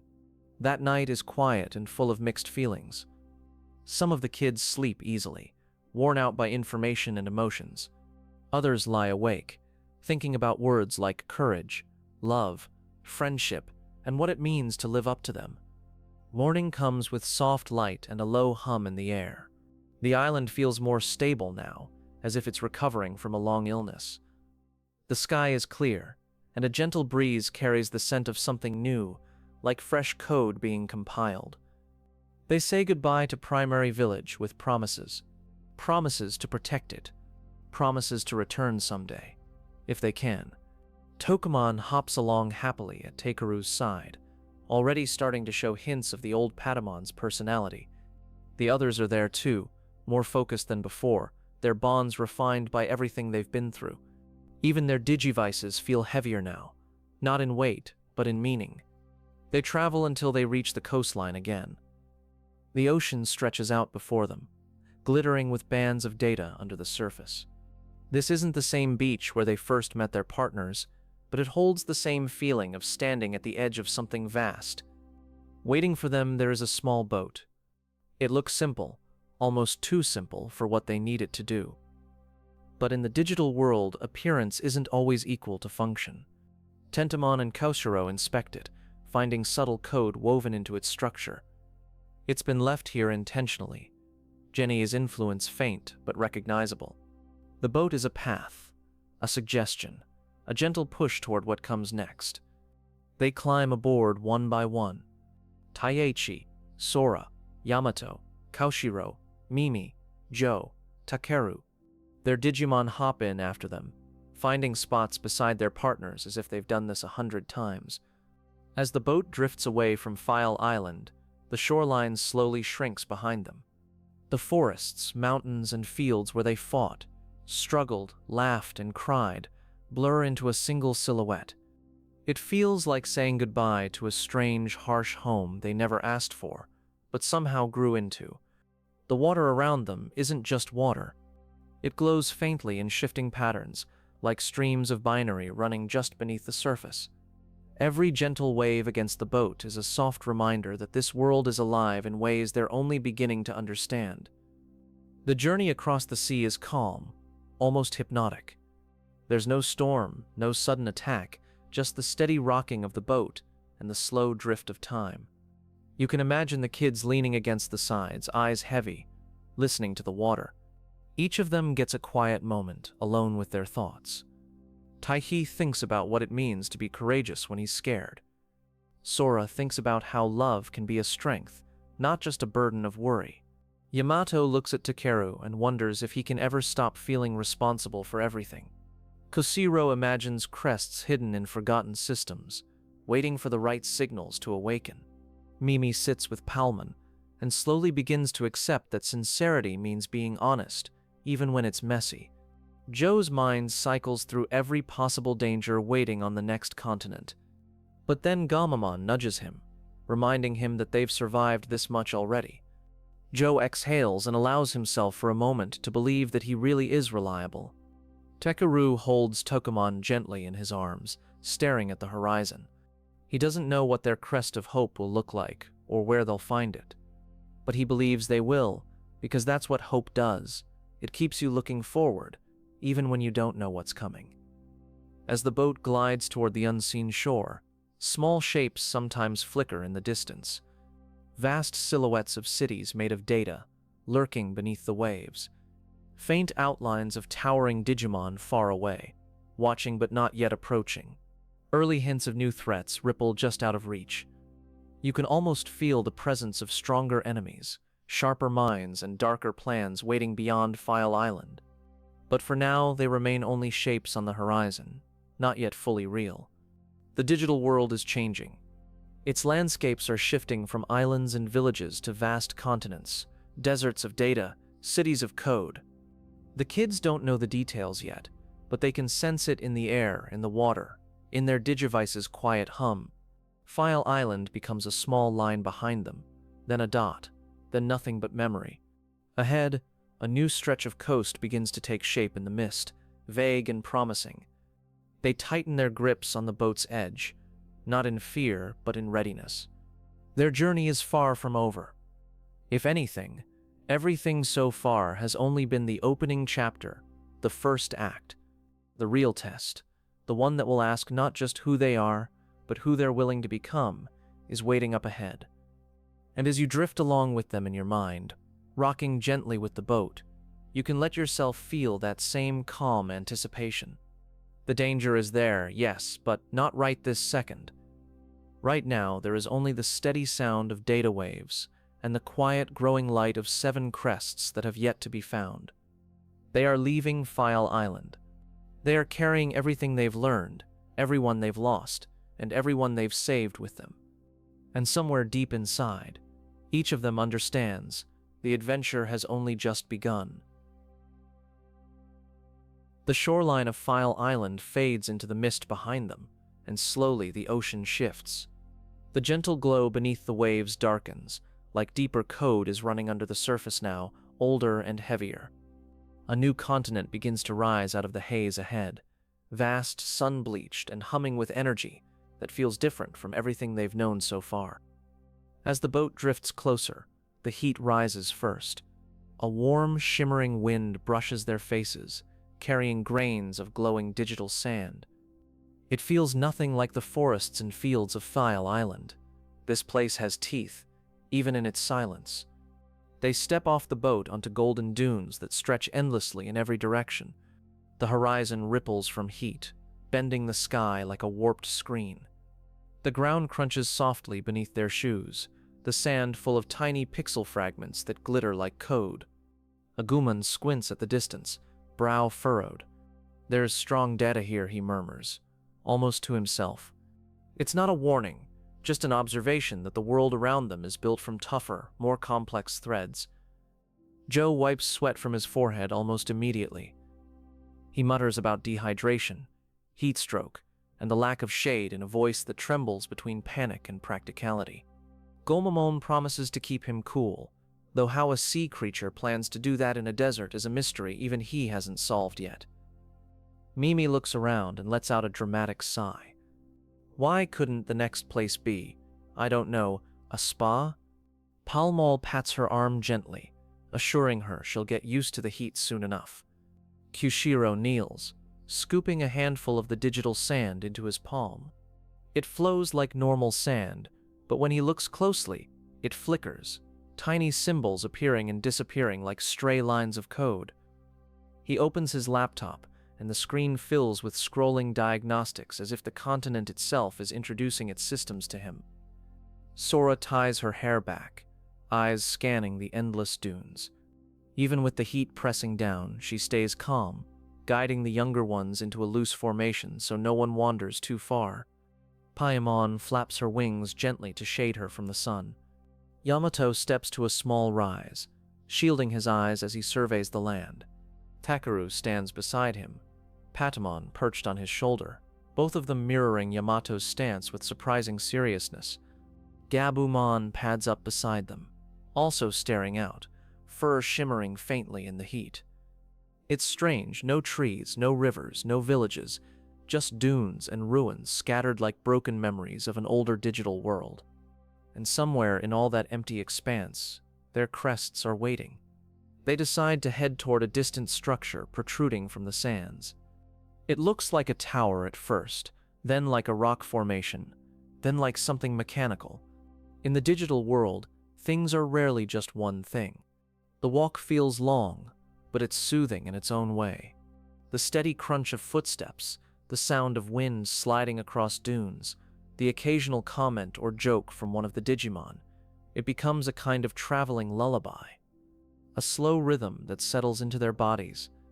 Eventually they reach the structure, a massive ancient data pillar half buried in the sand. Its surface is etched with symbols that pulse weakly, as if remembering a time when they glowed brightly. When Kalsiro touches it, his laptop reacts instantly, screens flashing with unreadable code. "This isn't just part of the landscape," he murmurs. "It's a node, a huge one. Something important used to be here." Tentomon hums in agreement. His antennae twitch, picking up faint signals drifting like ghosts through the air. Some of them sound like warnings, some like echoes of long, silent systems. Before they can investigate further, the sand beneath them vibrates. A low tremor ripples outward, almost gentle at first, like a heartbeat under the desert. Then the ground splits. Out of it bursts a swarm of small Digimon, Pagamon, dozens of them, bouncing and chittering with mischievous energy. They circle the group, nipping at clothes, tugging at digivices, laughing in high-pitched voices. It would be cute if it weren't so chaotic. Mimi yelps as one tries to steal her hat. Joe flails, running in circles as two Pagamon cling to his legs. Even Taichi laughs a little, as he tries to keep Agumon from joining the chaos. But then the Pagamons suddenly stop. Their giggles fade into nervous silence. They scatter like startled birds. A sound rises from the distance, faint at first, then louder. Music. But not peaceful music. It's energetic, chaotic, over-the-top rock, infused with digital distortion. A voice joins it, a loud theatrical laugh carried on the desert wind. Etemon. His silhouette appears first, a tall orange monkey Digimon strutting across the dunes like the desert is his personal stage. He wears sunglasses that reflect the sun like polished metal, and a microphone is strapped to his waist like a weapon. Behind him, cables snake out of the ground, connecting him to a massive network of speakers hidden beneath the sand.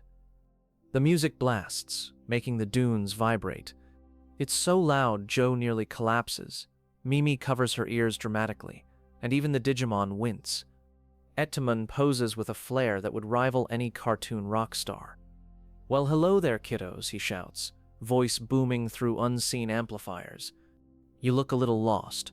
But don't you worry, Etemon's here to put on a show." Taieji frowns. Kosiro steps back. Yamato's hand instinctively moves in front of Takeru. This Digimon isn't like Devimon. He's not looming, quiet, or cold.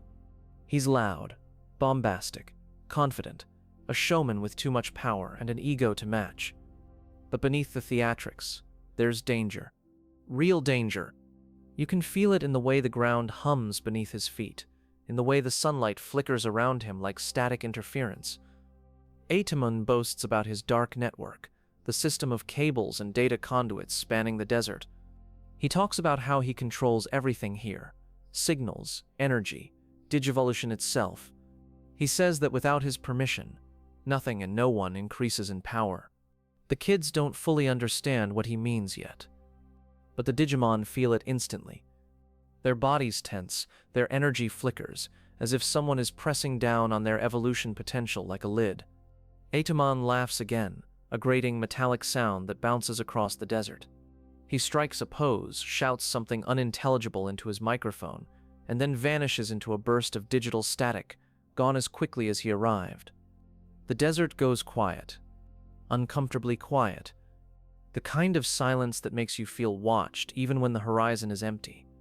The group moves on, shaken but determined.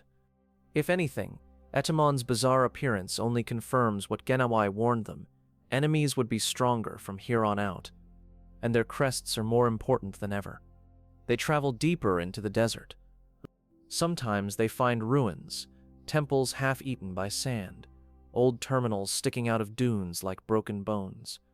Sometimes they find strange phenomena, glitches in the sky, waves of static rolling across the land, bursts of corrupted data, and sometimes they find peace.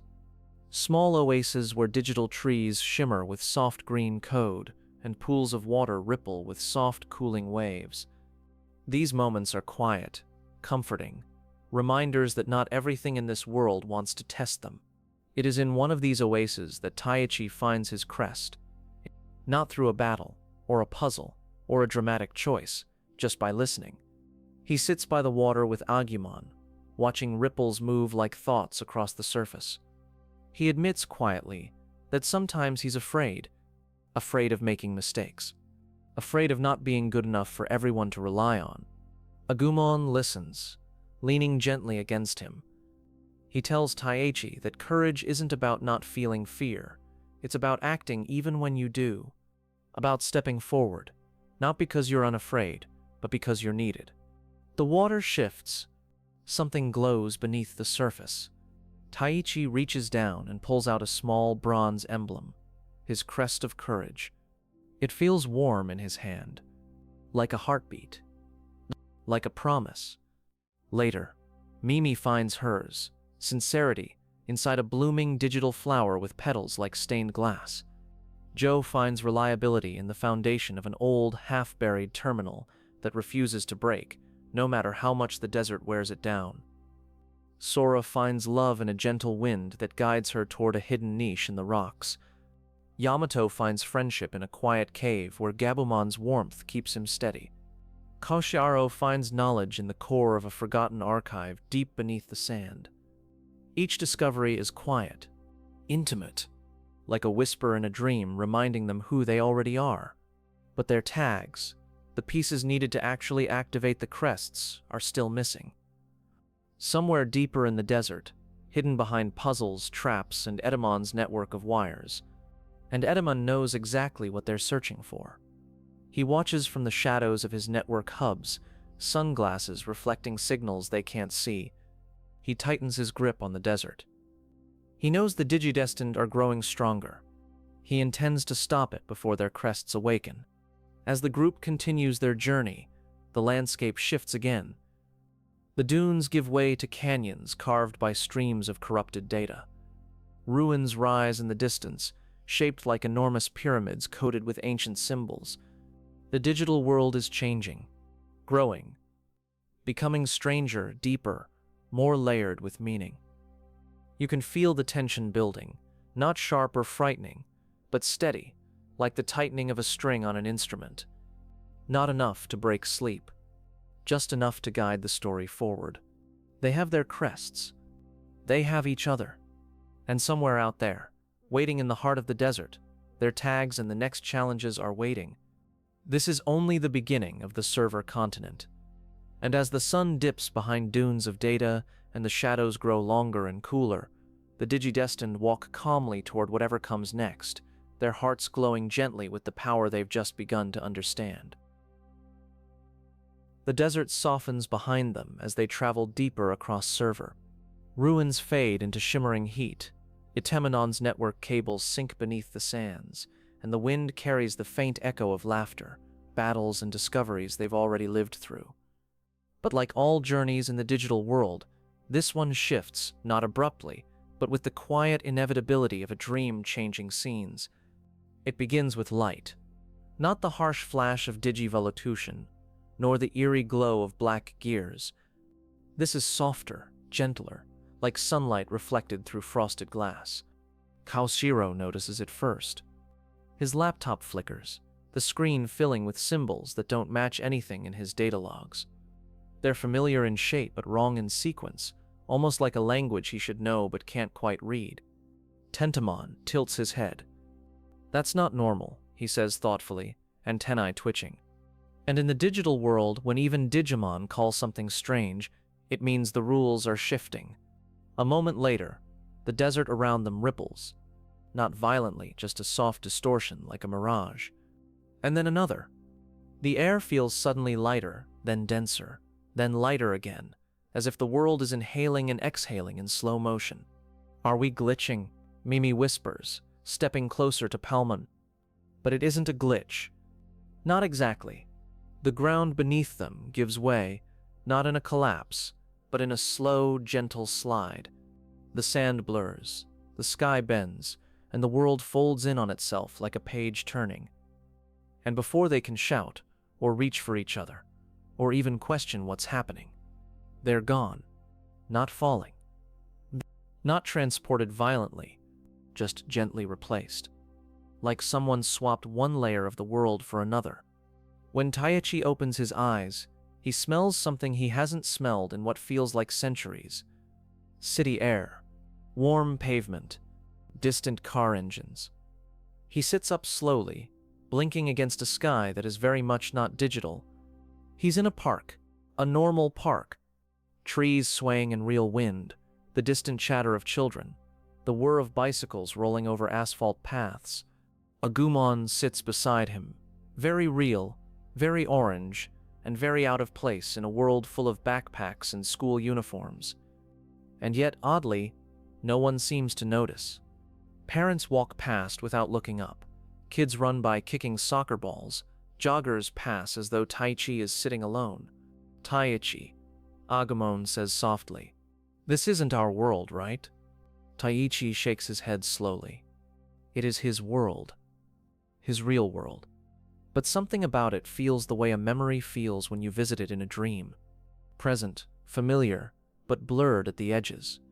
The others appear, one by one, across different parts of the city. Sora outside her school. Joe in a quiet corner of a library. He knows by heart. Mimi in a department store surrounded by real clothes instead of digital flowers. Yamato and Takeru near their apartment building.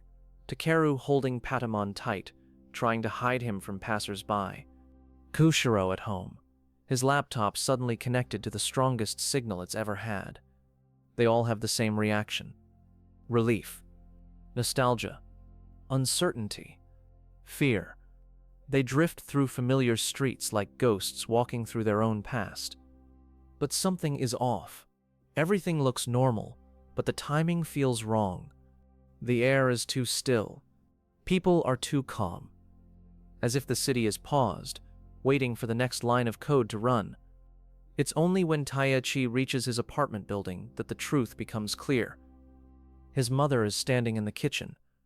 She's cooking dinner, humming softly, stirring a pot with her back turned to him. Taichi steps closer. Mom. She doesn't move. Not even when he speaks again. Louder this time.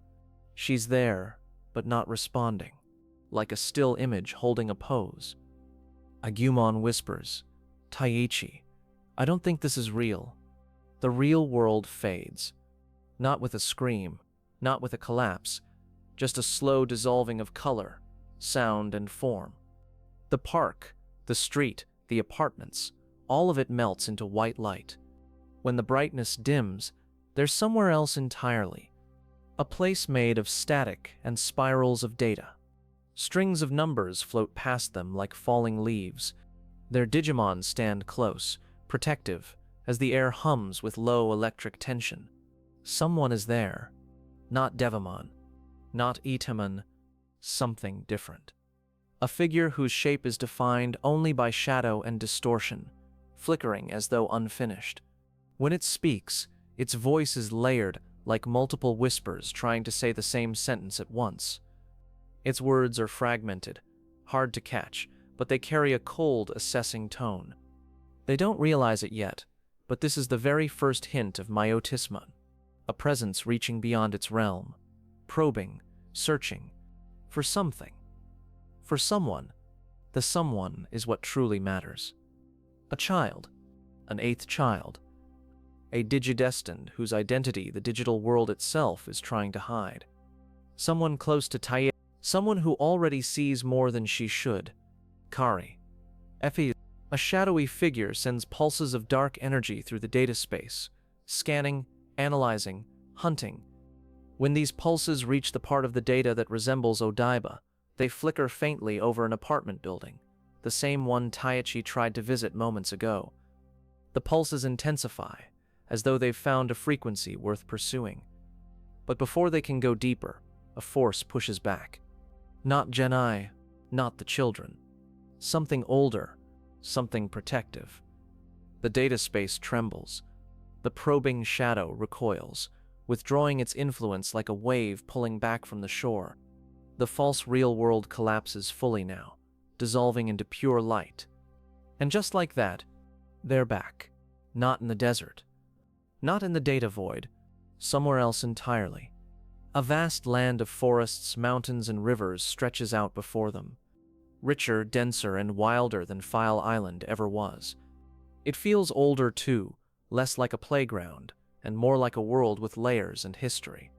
Server continent, where the stakes become real, where their crests matter.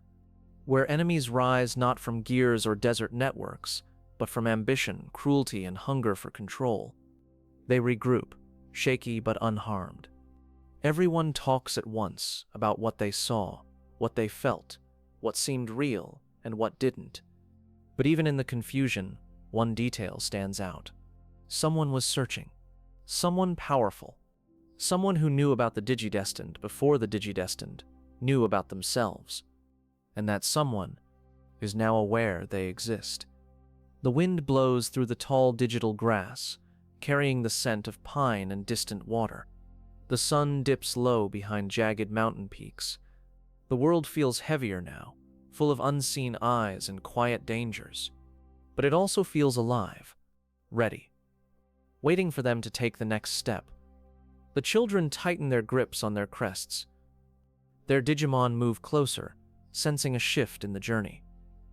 And though none of them say it out loud yet, they all understand something important. They are not just searching for power anymore. They are preparing for someone who is already searching for them. And somewhere, in an apartment back in the real Odaiba, a little girl with short, soft hair looks out her window and whispers an apology to no one in particular, as if she already feels the data threads tugging at her destiny. The 8th child has not entered the digital world yet, but the story is moving toward her, slowly, steadily, inevitably. And the next shadow rising over the horizon, is Myotismon. The server forests darken long before sunset, not because night is coming, but because something is spreading through the data-rich air, something cold, ancient, and deliberate. It moves like fog, but feels like hunger. At first, the children don't notice. They walk along a narrow trail between tall, shimmering trees, talking softly about the strange vision of the real world they just experienced. Their Digimon stay close, sensing a shift the kids can't quite feel. Patamon sits on Taikeru's shoulder, quiet and thoughtful. He doesn't fully understand what they saw either, but he knows one thing for certain. Someone very powerful was looking for them. Wind rustles the branches above them, but instead of leaves, bits of glowing data fall like dust motes. Where they land, the ground darkens slightly as if touched by a shadow. They reach a clearing with a broken fountain in the middle. The water is frozen in midair, suspended like a glitch. Kaoshiro kneels beside it, fascinated and uneasy. "This isn't natural," he murmurs. Something is interfering with the area's behavior. Tentamon hovers lower, voice hushed. Something, or someone. Before they can process this, the sky shivers. Not thunder. Not Digivolution. Not a glitch. A presence. A long, cold exhale from far, far away. The trees sway without wind. The shadows stretch just a little too long. The world dims, not darker, just drained. Angemon steps protectively in front of Taichi. Gabumon curls his tail, fur bristling. Paimon folds her wings close to Sora like a silent promise. A low hum begins, vibrating through the soil and up into their bones. It feels like the digital world itself is trying to warn them. Then a voice, quiet, deep, and impossibly distant, slips through the air. Not spoken aloud, yet every one of them hears it. The 8th child. The clearing freezes. Not literally, just the silence becomes so thick it feels like the world is holding its breath. The voice fades, replaced by the soft hiss of cold mist flowing through the trees. It curls around their ankles, chilling the air. It moves with purpose. Taichi shudders. That voice, who was that? No one answers. They don't have to. They already know. Or rather, they already feel it. A pull behind their ribs, a whisper behind their thoughts. Myotismon, they've never met him. But the world has, and the world remembers. He is older than Devimon, stronger than Etemon, sharper than both combined, without the theatrics or chaos. A predator in the deepest sense. One who doesn't lash out. One who hunts. The fog thickens, creeping up their legs. Their Digimon step closer, ready to digivolve if needed. But the mist is not an attack. Not yet. It's a message. A taste. A boundary line drawn gently across their path. And then, just as softly as it arrived, the fog recedes. The temperature rises. The shadows shrink to normal. The fountain glitches back into motion. Water spilling normally again. Takeru exhales shakily. He didn't realize he'd been holding his breath. Takamon nuzzles him gently, a tiny anchor in a world that just felt unbelievably large. Sora wraps an arm around Mimi, steadying her. Mimi's voice trembles. I don't like this place anymore. No one likes it. But no one suggests turning back. Gennai's message lingers in their minds. Stronger now. Stronger now. Someone is searching for the 8th child. Someone powerful enough to reach into the real world and pull them into a dream simulation. Powerful enough to sense potential across dimensions. Myotismon, a name they do not yet know, but a presence they will never forget. They move on. Not quickly, but with caution. The trees thin out, and the forest gives way to a high cliff overlooking a shimmering valley. A valley filled with glowing symbols drifting in the air like lanterns. A place full of old code, older memories, deeper mysteries. But there's something else here too. A faint ripple like the edge of another world brushing against this one. Joe steps closer and squints. Is that a city? It shouldn't be.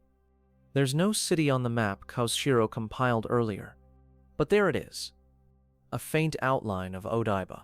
Not the real city, but a reflection of it. A ghost of it. A data imprint left behind from that strange moment between worlds. The skyline flickers like an old TV with bad reception. Buildings shift. Windows glitch. Car headlights appear and vanish. The kids stare in quiet awe. The digital world is reaching back. Or maybe the real world is reaching in. That wasn't just a vision, Koshiro whispers. We were pulled into a data space between worlds, and this must be the echo left behind. Agumon looks at the glitching city with a worried frown. Taichi, someone is trying to cross over. Taichi nods slowly. He feels it too now. A tug on the air, pulling toward Odaiba, toward his home. Toward Kari.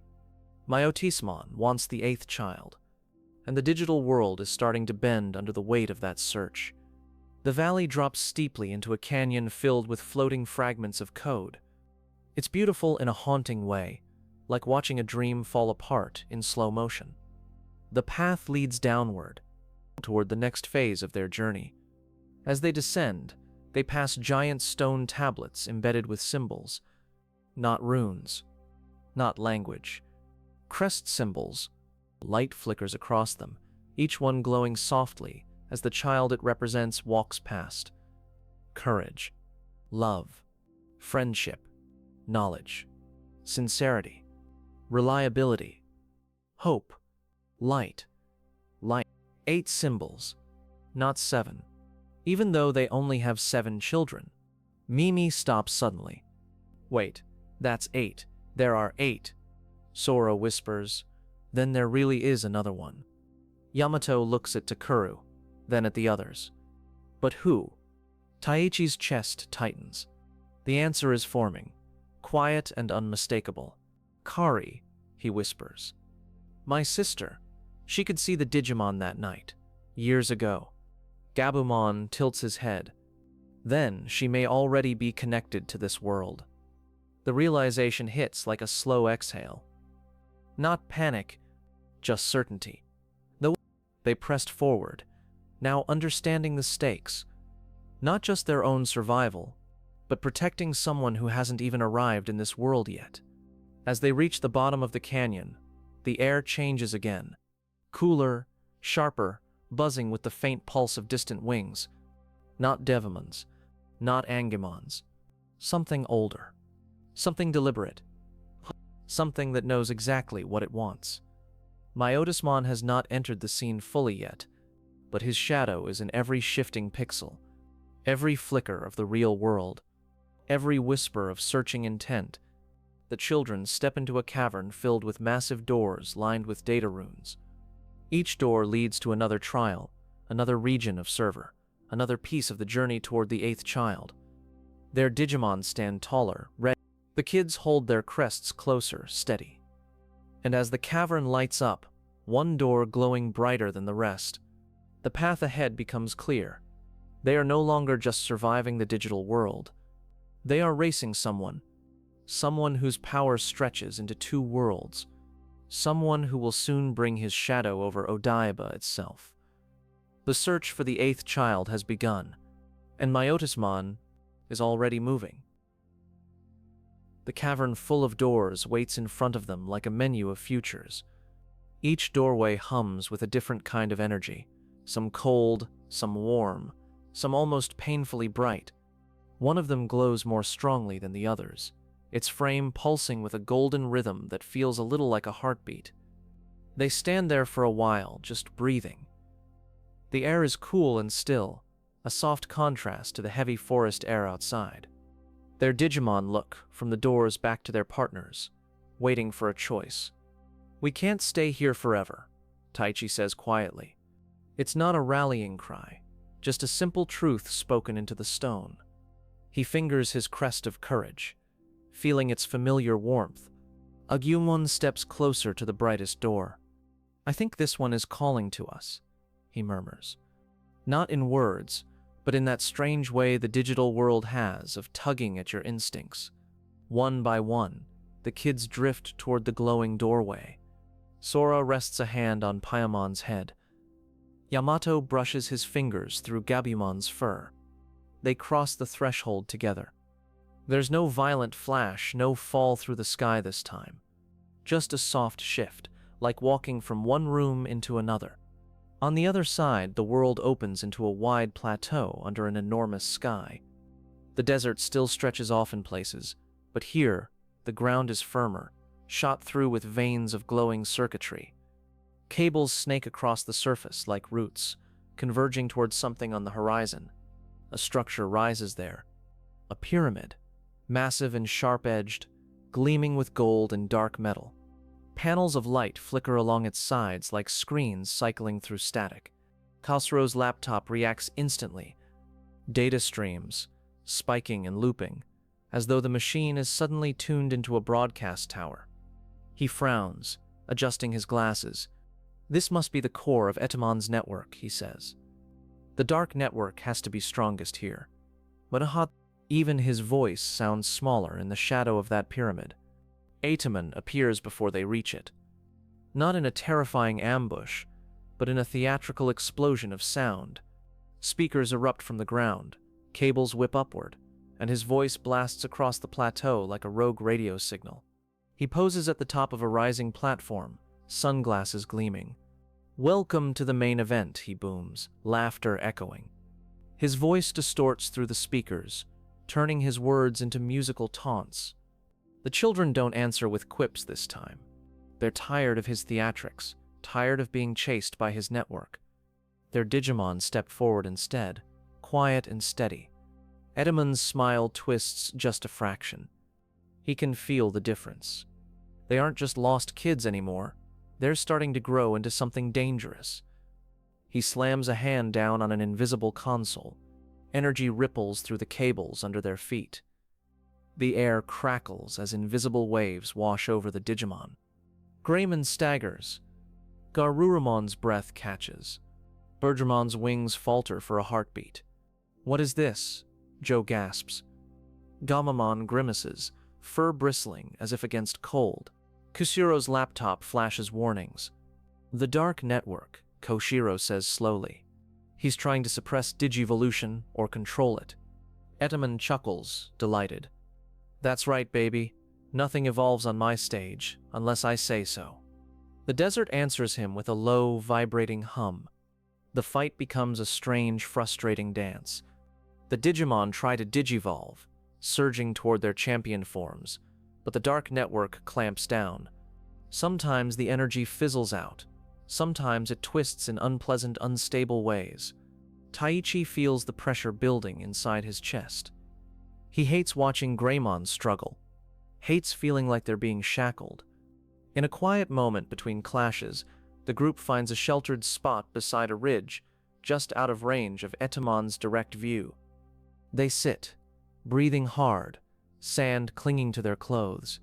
The pyramid looms nearby, a constant reminder that this fight is far from over. "We can't beat him like this," Yamato says quietly. "Not while he can choke our power whenever he wants." Kushiro nods slowly. "We need something that can cut through the Dark Network, something stronger than what we've used so far." Taichi looks down at his Digivice, at his crest, then at Greymon, who's still breathing heavily, trying to shake off the residual static. "What if we just push harder?" Taichi says.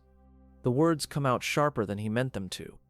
His fear blends with frustration, turning into an edge. "Taichi," Sora warns gently. Her eyes are soft but serious. "Digivolution isn't just a button you mash until it works. There's a limit." He hears her, but the idea has already taken root. They're up against an enemy who controls the rules. If they want to win, maybe they need to break them. That night, under a dim digital moon, Taichi makes a choice. He walks a little away from the others with Angemon clutching his Digivice tightly. The desert is quiet, the pyramid a dark silhouette in the distance. "Agumon," he says, voice trembling with intensity. "We need more power. We can't keep getting pushed around." Agumon looks at him, eyes worried. "Taichi, I want to protect you. But digivolving isn't just about wanting more strength. It has to feel right." Taichi's grip tightens. "What if we just force it? Push past the block?" He lifts the Digivice, determination hardening his features. The crest of courage glows. Not warm this time, but hot, almost too bright. The light spills over Agumon, wrapping him in an urgent, burning aura. The others wake to the sound of a roar. Not Greymon's roar. Something harsher, more broken. They run to the ridge and see him. A massive, warped form where Greymon should be. Bones protruding, eyes burning with wild energy, movements heavy and unstable. Skull Greymon. He moves like a creature built for destruction and nothing else. Every step shakes the ground too much. Every breath feels like a growl. "Taichi, what did you do?" Sora cries, voice full of alarm. Taichi stares in horror, the Digivice burning in his hand. He didn't want this. Skull Greymon lashes out, not at Etemon, not at the pyramid, but at anything nearby.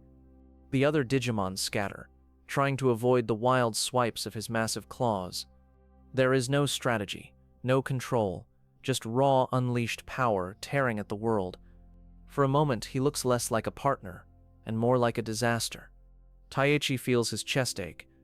This is his fault. He asked for strength without thinking of the cost. Skull Greymon's energy burns fast and violently. After a few desperate, chaotic swings, his massive body shudders. Bones crack. The glow in his eyes dims. He collapses, the skeletal form dissolving into fragments of data. When the light fades, Agumon lies in the sand, small again. And exhausted, Taichi rushes to his side, dropping to his knees. "Agumon, I'm so sorry. I'm so sorry." Agumon opens his eyes slowly. He's not angry, just tired. "I wanted to help," he whispers, but it hurt. The words cut deeper than any scolding could. Taichi's hands tremble as he cradles Angemon carefully. He understands now. Courage isn't about forcing power. It's about trusting the pace, the bond, the why behind that power. About knowing when to step forward and when to step back. The others gather around quietly. No one shouts at him. No one says this is your fault, even though they all know it, and so does he. Sora kneels beside him, voice soft. Being brave doesn't mean never being afraid. It also doesn't mean doing reckless things, because you are. Taichi nods, tears burning behind his eyes. His crest feels different in his hands now. Less like a tool, more like a mirror. Time passes. Agumon rests. They move more carefully now, each step measured, every decision weighed against the safety of their partners. Etemon, watching from his network, is pleased at first. He sees the chaos of MetalGreymon and laughs, calling them amateurs and wannabes. But after the dust settles, something about the kids unnerves him. They don't break. They learn. And that is far more dangerous. The final confrontation comes when they reach the heart of the pyramid. Inside, it's less a temple and more a control center. Walls lined with screens, cables snaking like veins through every surface. Etemon stands at the center, plugged into his dark network. Energy surges through him like a constant electric heartbeat. He's stronger here, more solid, his presence almost too loud for the room. "You made it to the main stage," he jeers. His grin is wide, but behind his sunglasses, his eyes are sharp. He knows this is the moment everything turns. The kids stand together, crests hanging from their tags now, each emblem glowing softly. They've found them all, through quiet moments and hard lessons. Now it's time to see what those crests can really do. The battle begins, and this time, the dark network pushes back hard. The air is thick with interference, making every Digivolution feel like a struggle. Greymon, Garurumon, Birdramon, Kabuterimon, Togemon, Ikakumon, and Angemon when Patamon is ready. All fight to stay stable, but something is different now. The crests resonate. They respond whenever the kids act in line with their true selves. When Taichi gives an order not out of fear or ego, but out of genuine care for everyone's safety, the crest of courage brightens. When Sora puts herself between danger and a friend without thinking, love glows warmer. When Yamato backs up Taichi instead of arguing, trusting the team over his pride, friendship shines. Knowledge, sincerity, reliability, hope. Each crest pulses in time with the moments that define them. The Digimon feel that energy pour into them, steady and clear, not forced. Etemon snarls as their strength pushes back against his network.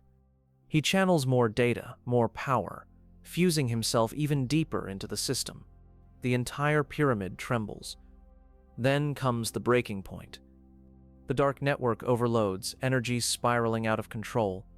Etemon tries to absorb it all, to turn it into one final overwhelming strike. Taichi stands firm. This time there's fear, but there's also trust. "Angemon," he says quietly, "I'm with you. However far we need to go, we go together." The crest of courage flares, not hot and reckless, but warm and steady. Agumon Digi evolves into Greymon, and then keeps going. The light intensifies, swirling around him in powerful waves. Metal plates form, horns sharpen, wings of energy flare for a heartbeat. When the glow fades, Greymon is gone. MetalGreymon stands in his place. He's taller, stronger, one arm encased in metal with a built-in missile launcher. His eyes burn with the same loyal warmth Angemon always had, just focused through a new, sharper lens. His roar fills the entire chamber like a promise. The other Digimon rally behind him. Their crests hum in harmony now, feeding into a shared power that pushes back against the dark network. The pyramid shakes as if the very code it's built from is tearing at the seams. Etemon tries to hold it together. He channels every last bit of corrupted data, wrapping himself in a storm of dark energy. He laughs, but the laughter cracks. MetalGreymon lifts his metal arm, missile ports glowing with internal fire. Giga Destroyer he unleashes, each projectile flying like a comet of pure resolve. They slice through the darkness, tearing into the unstable heart of Etemon's network. The explosion isn't just light and sound. It's a rupture in the data itself. The dark network implodes, collapsing under its own weight, dragging Etemon with it. For a moment, everything is swallowed in white. The pyramid dissolves, the desert vanishes, the ground disappears. There is no up, no down, just a swirling void of fractured code. Taichi feels himself being pulled, not down, not up, but sideways, across something, across worlds. He reaches for the others, but their hands are too far. Their voices echo and then fade as the vortex grows louder. Agumon, no, MetalGreymon reaches for him too, but even that bond is stretched thin. Then, with a jolt, it stops. Taichi blinks. He's lying on a hard floor. Warm, familiar air brushes his face. He sits up slowly and looks around. Posters on the wall. A desk. The faint smell of city life drifting through an open window. His room. In Odaiba. The real world. Beside him, small again, Agumon blinks in confusion. They stare at each other, hearts pounding. The digital world is gone, but the story isn't over. Because while Taichi has returned home, the others are still in the digital world. And somewhere, in the shadows between both worlds, a vampire-like presence watches with cold, calculating interest. Myotismon has seen enough to act. The chase across server has ended. The Crests have awakened. And now, the next stage is beginning. One that will blur the line between digital world and reality in ways they never imagined.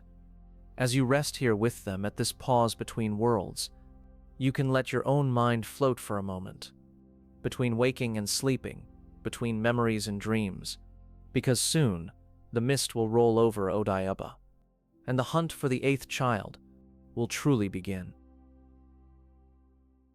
For a long moment, Taichi just sits on the floor of his room. His hands rest against the familiar wood. His eyes travel over posters, shelves, and the window that looks out over Odaiba. Agumon sits beside him, fidgeting, as if the quiet of a real-world apartment is somehow louder than any battle. The digital world feels impossibly far away. The others are still there: Sora, Yamato, Koshiro, Mimi, Joe, Takeru, running across deserts and forests he can no longer see. The thought presses down on his chest, heavy and uncomfortable. His mother calls from the kitchen, asking if he's hungry. Her voice is warm and ordinary, like nothing strange has ever happened. Taichi answers on instinct, words catching in his throat when he glances at Agumon and realizes he'll have to hide him. They manage. Agumon becomes Koromon again, small enough to tuck into Taichi's arms, quiet enough to pass for a toy if anyone walks by. The real world doesn't have code in the air or gears in the sky, but it does have rules, and one of them is that dinosaurs don't belong in apartment hallways. That evening, Kari peeks into his room. She stands in the doorway for a moment, staring at Koromon with a look that isn't shock but recognition. Her eyes are gentle, steady, and far too calm for someone seeing a talking pink blob. "Hi," she says softly. Koromon blinks, unsure whether to pretend to be a toy or say hello. She solves the dilemma for him by stepping closer and whispering, "You're back." Taichi freezes. Kari reaches out and gently strokes Koromon's head. "You were smaller before," she murmurs, as if recalling an old friend from a faded photograph. Memories stir. Hikari go Oka, a night with strange lights and a Digimon battle that cracked the sky over their old neighborhood. A Koromon who became Greymon in front of their apartment building. Taichi realizes, with a slight chill, that Kari remembers. Not just the fear, but the wonder. Not just the noise, but the feeling that this strange creature was important. Koromon nuzzles into her hand. There's no pretending now. He says her name softly, Kari, and she smiles like she's been waiting to hear it out loud. Later, when the house is quiet, Taiichi tells her part of the truth. About the digital world, about the other kids, about Digimon partners, and crests, and battles fought alongside friends. Kari listens, wide-eyed but not overwhelmed. It's as if some part of her always knew this story was still unfolding, just slightly out of reach. When he finishes, she simply says, "I'm glad you're back, but you look like you're not." The words land gently, but firmly. He realizes he's been staring out the window between sentences, gaze drifting toward the sky, toward somewhere else. Because even here, in his own room, part of him is still on a cliff or a desert plateau with the others. Days pass. Strange things start happening in Odaiba. Electronics flicker. Traffic lights freeze. TV screens glitch with flashes of unfamiliar silhouettes, bat wings, clawed fingers, eyes that shine red for just a second. Koshiro would have explanations. Joe would have warnings. Sora would have comfort. But Taiichi has only a growing unease and the weight of being separated from the people who would understand. He flips through TV channels one evening and pauses on a news broadcast. The anchor is talking about unusual fog banks forming around the city. Unseasonal, she says. Difficult to navigate.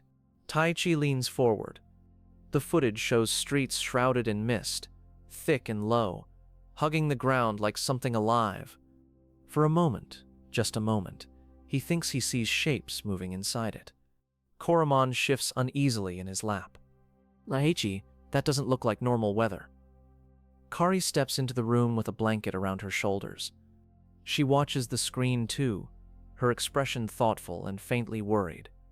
"I felt something weird today," she murmurs, like someone was looking for something. The idea sits heavily between them. Not just fog, not just glitches, a search. Back in the digital world, time flows differently. The others move through new zones, dealing with lingering remnants of Etemon's influence and newly forming disturbances. They miss Taiichi, each in their own way, but none of them stop. Sora steps up more without saying she's doing it. Yamato watches Takeru even more carefully, knowing that without Taiichi, he feels an extra need to be steady. Kushiro pours himself into analysis, trying to decode patterns in the disturbances. Gennai's fragmented messages come through again, clearer now. He tells them something important. The gate between worlds has been weakened. Energy from the digital world is leaking into the real one. So are Digimon. Myotismon, he says, is on the move. A powerful vampire Digimon with a mind like a knife. He has learned that an eighth child exists and intends to find them. No matter which world he has to tear open, the others know what that means. They need Taiichi back. They need all of them together if they're going to stand a chance. So Gennai and the systems that still obey him work on reopening the gate. Signals ripple through the digital world, humming through its foundations like distant thunder. In Odaiba, those signals brush past Taiichi's TV, his Digivice, his heart. One evening, the Digivice on his desk begins to glow. Not softly, like a nightlight. Brightly, insistently, pulsing like a call. Koromon hops closer, eyes wide. "Taichi, it's time, isn't it?" Kari stands in the doorway again, watching the light trace patterns across his room. She doesn't ask him to stay. She doesn't tell him to go. She just walks over and hugs him tightly. He hugs her back, feeling the pull of two worlds tearing at him. "I'll come back," he whispers. Or it sounds like a promise to her, to himself, to the whole story. Koromon digivolves back to Angemon in the glow. The room stretches, the walls bend, and once again, reality flips like a page. The gate opens, and Taichi and Angemon are pulled through, back into the digital world. The reunion with the others is loud, messy, and full of overlapping voices. Relief pours out of them in laughter and half-shouted scoldings. Yamato calls him reckless. Joe calls him irresponsible. Mimi nearly cries. Sora just sighs and squeezes his arm. But underlying all of it is something solid. They're together again. All 7 kids. All 7 partner Digimon. Gennai's message this time is urgent and as clear as the unstable systems allow. They don't have much time. Myotismon is gathering an army. He's coming to Odaiba, and he is looking for the 8th child. The kids don't need to be told twice. As soon as the gate stabilizes, they go through, this time all of them, with their Digimon. The real world isn't quite ready for them, but it doesn't get a choice. They arrive at night. Odaiba is wrapped in a thick fog that clings to buildings and streets like a living blanket. Streetlights glow dimly through the mist, halos of pale yellow swallowed quickly by gray. The quiet is wrong. There are no car horns, no distant chatter, no bustle of a city that never fully sleeps. Just the muted sound of waves hitting the shore and the whisper of mist sliding over asphalt. Everyone's stuck inside, Sora murmurs. She looks up at apartment windows, seeing silhouettes moving behind closed curtains. They're there, but they can't come out. As if something is holding the whole city in place. That something has a name. They'll hear it soon enough. For now, they move carefully through the fog-shrouded streets. Their Digimon stay close, some hiding in shadows, some daring to walk openly with the kids. Any normal person who saw them would panic. But no one's outside. It feels like a stage set before a play. Empty, waiting, too quiet. A shape crosses overhead, a flock of bat-like Digimon, their wings slicing through the fog with eerie precision. Devimon, loyal servants of Myotismon. Their laughter is thin and sharp, echoing through the streets like broken glass. They're searching, Kusiro realizes, for the 8th child. The kids don't say Kari's name out loud, but it hangs in the air between them anyway. Unspoken, obvious. Myotismon makes his entrance the way he does everything, with calculated drama and precision. He appears on a rooftop first, tall, cloaked, eyes burning red beneath a wide-brimmed hat. His cape flutters in a wind that doesn't touch anything else. When he speaks, his voice doesn't need speakers. It simply is everywhere. In the fog, in the air, in the trembling foundations of apartment buildings. He announces his intention plainly. He is looking for a child, a chosen one.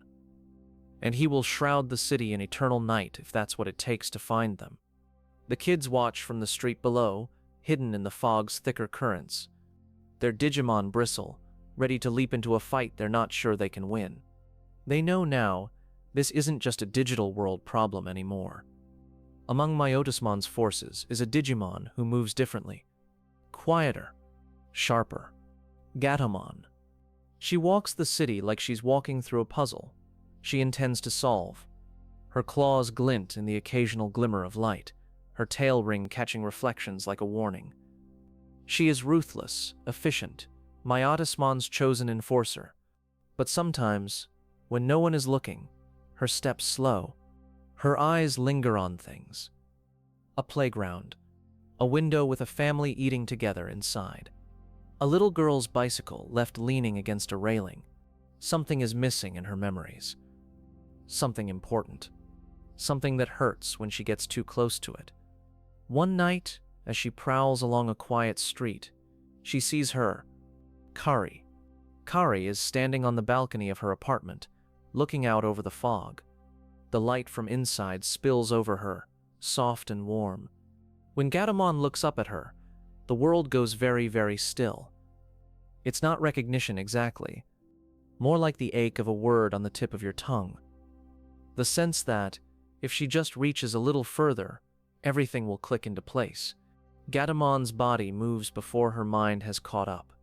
She grips the railing below, staring up at the girl with wide eyes. Kari looks back, not afraid, just calm. Their gazes lock. The fog muffles the city into silence. For a heartbeat, predator and target are just two souls trying to remember something important. Then Devimon's voice cuts in, shrill and intrusive. He flutters to Gatomon's side, whispering poisoned thoughts, reminding her of orders and loyalty and Myotismon's anger. The spell breaks. Gatomon turns away.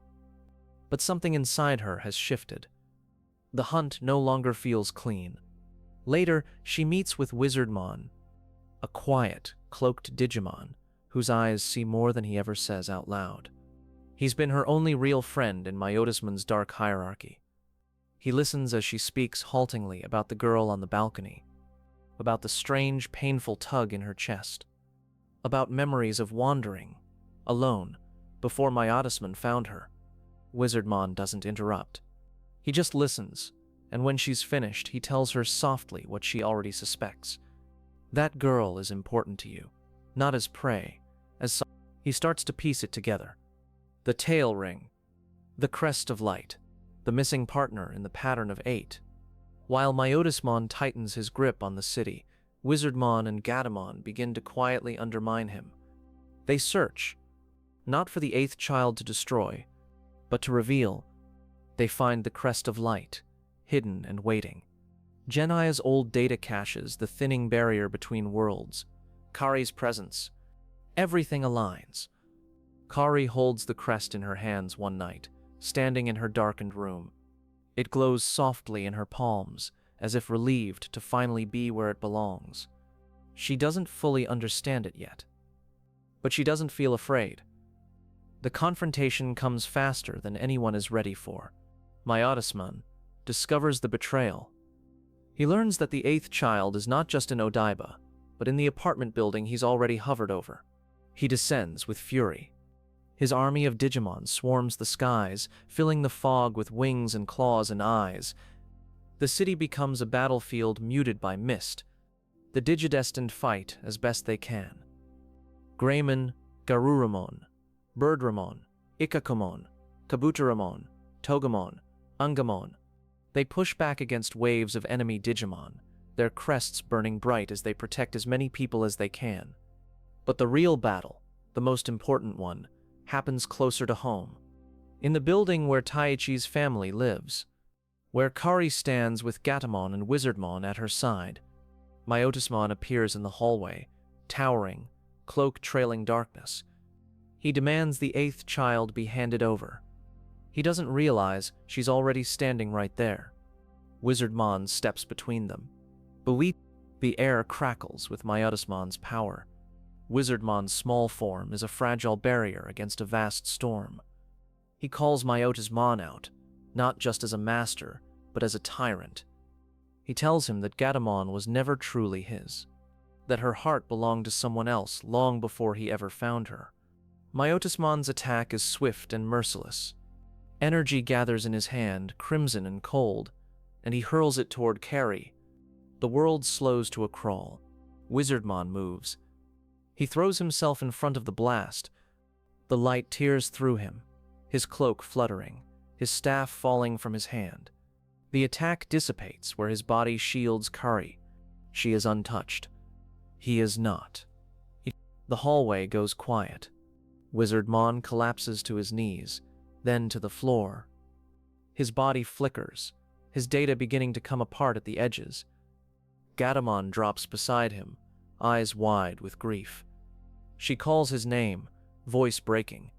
He looks up, smiles, and tells her he's glad he got to help her find where she truly belongs.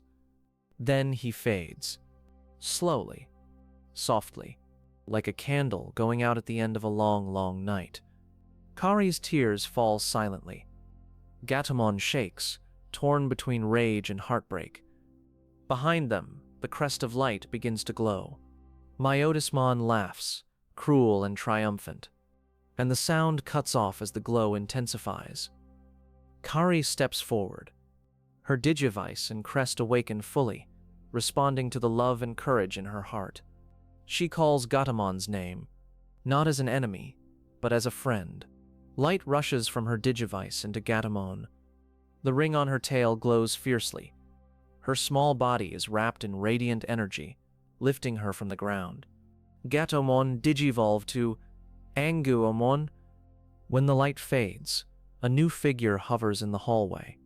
Tall, graceful, armored in pale colors, wings outstretched like a dawn unfurled. A gunwoman's presence fills the space with warmth that pushes back against Myotismon's cold. The other children feel it too, across the city.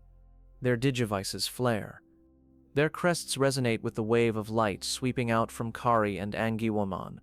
They gather, converging near the TV station, where Myotismon has created a stronghold of dark energy. The battle feels like the culmination of everything they've learned. Courage, love, friendship, knowledge, sincerity, reliability, hope, and now light, all of it woven into one tapestry.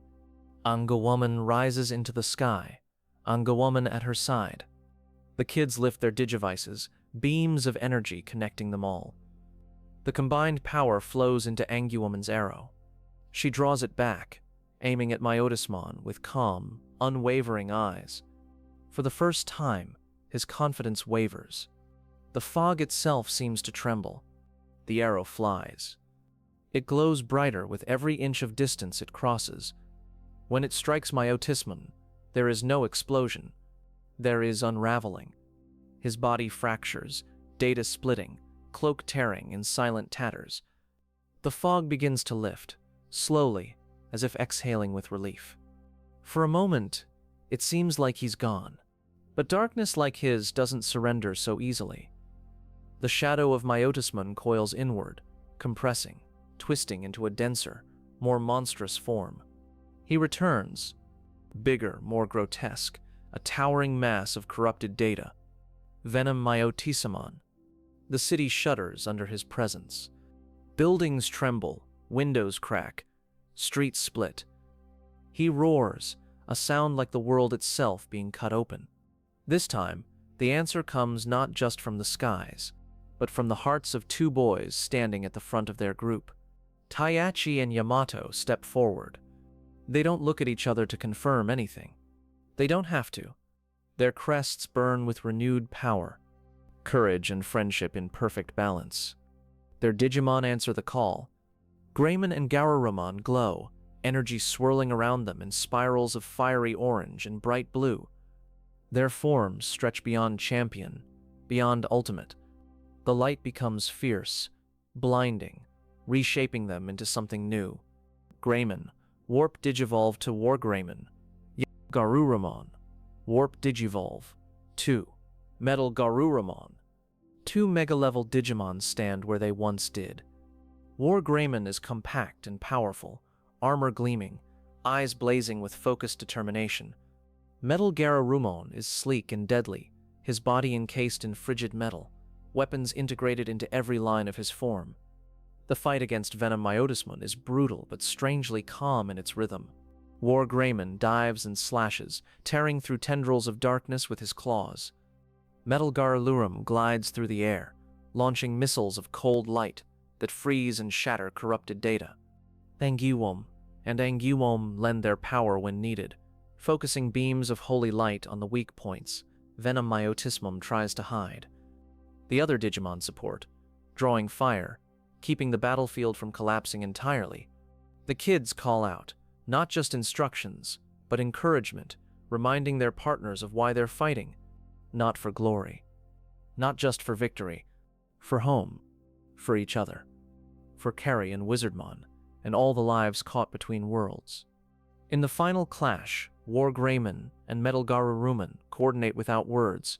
They strike together, one from above, one from below, cutting through Venom Myotismon's core with precision. The monstrous form howls, body bursting into fracturing streams of dark code. The sky clears as if a curtain has been pulled away. Venom Myotismon dissolves, his presence finally torn free from the real world.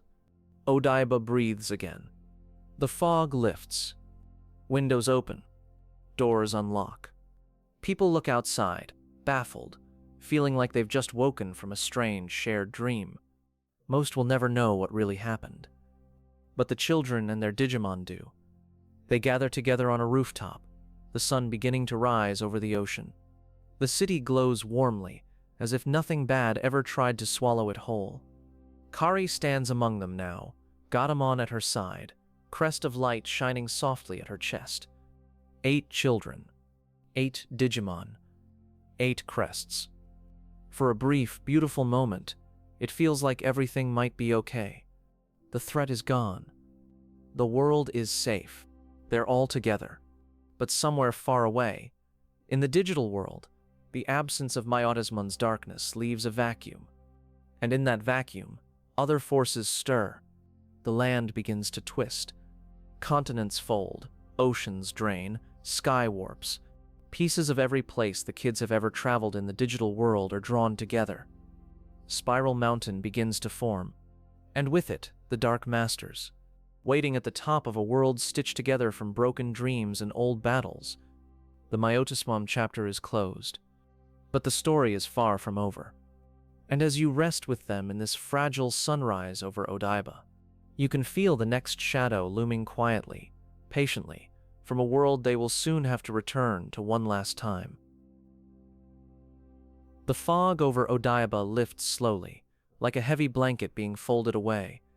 The sun rises, the city wakes up, and for a short, fragile moment, it feels like everything might finally be okay.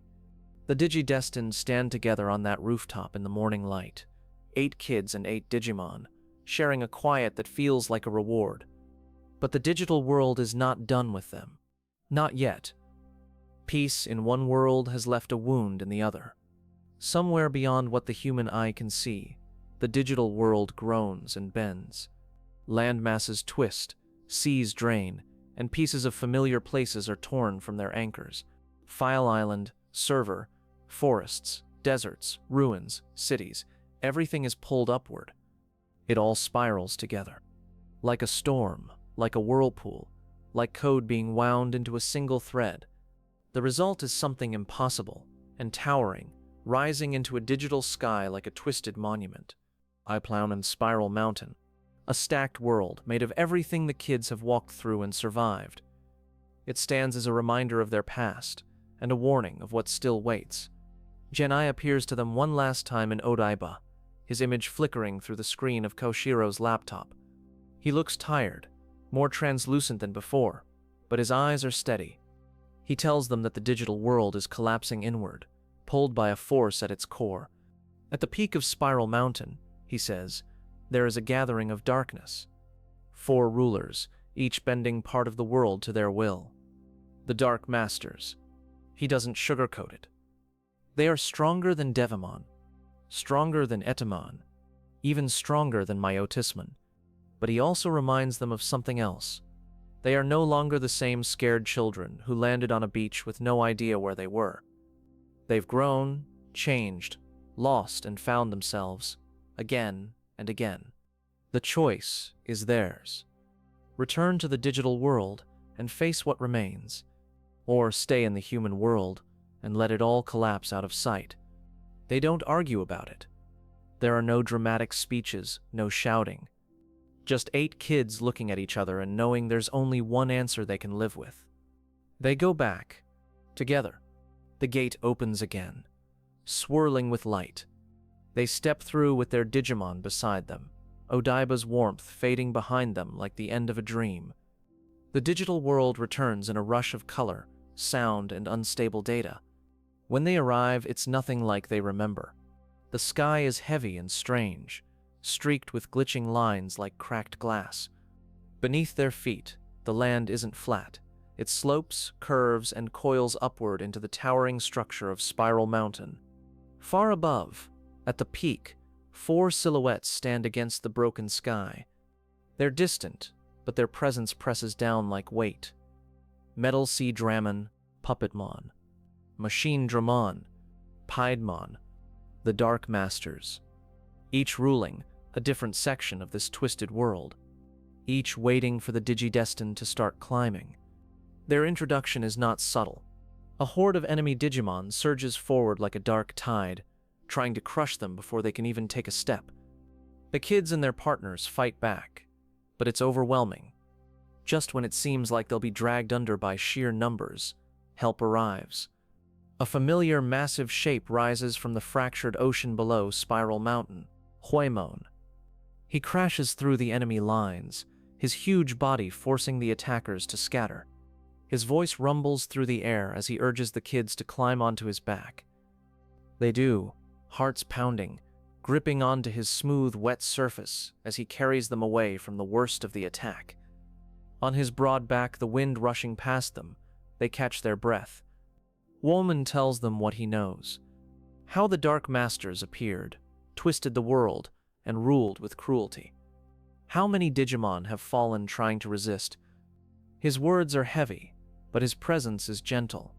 He's tired, but he still carries them, still pushes forward through the broken sea. Even when the water is dark and full of debris, he never slows.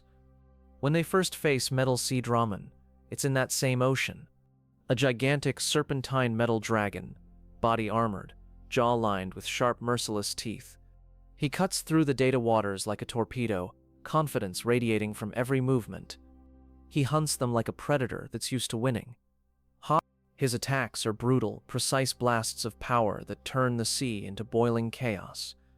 Wamon dodges as best he can, but even he is not immortal. In a painful, heroic moment, Wamon takes a direct hit to shield the kids. The impact sends shockwaves through the shattered ocean.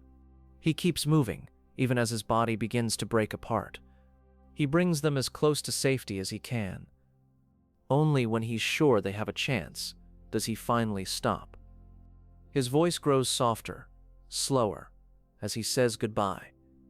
They call his name, reaching for him as if they could hold him together with their hands alone. But the digital world has rules even love can't break.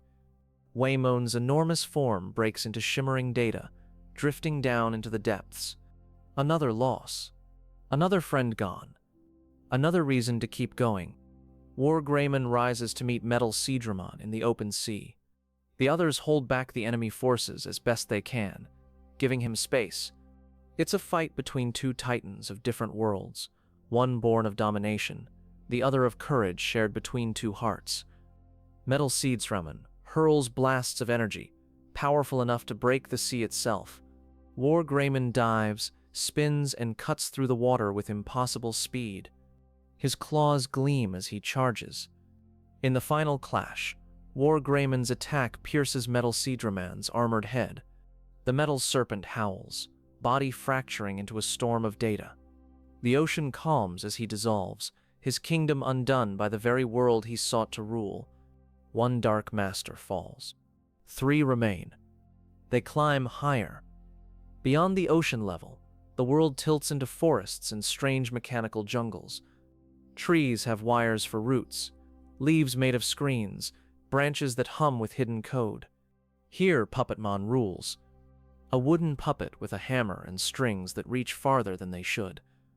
He treats the world like a twisted game, lives like toys he can break and rearrange. He tries to separate them, to pull at their insecurities, to make them doubt each other.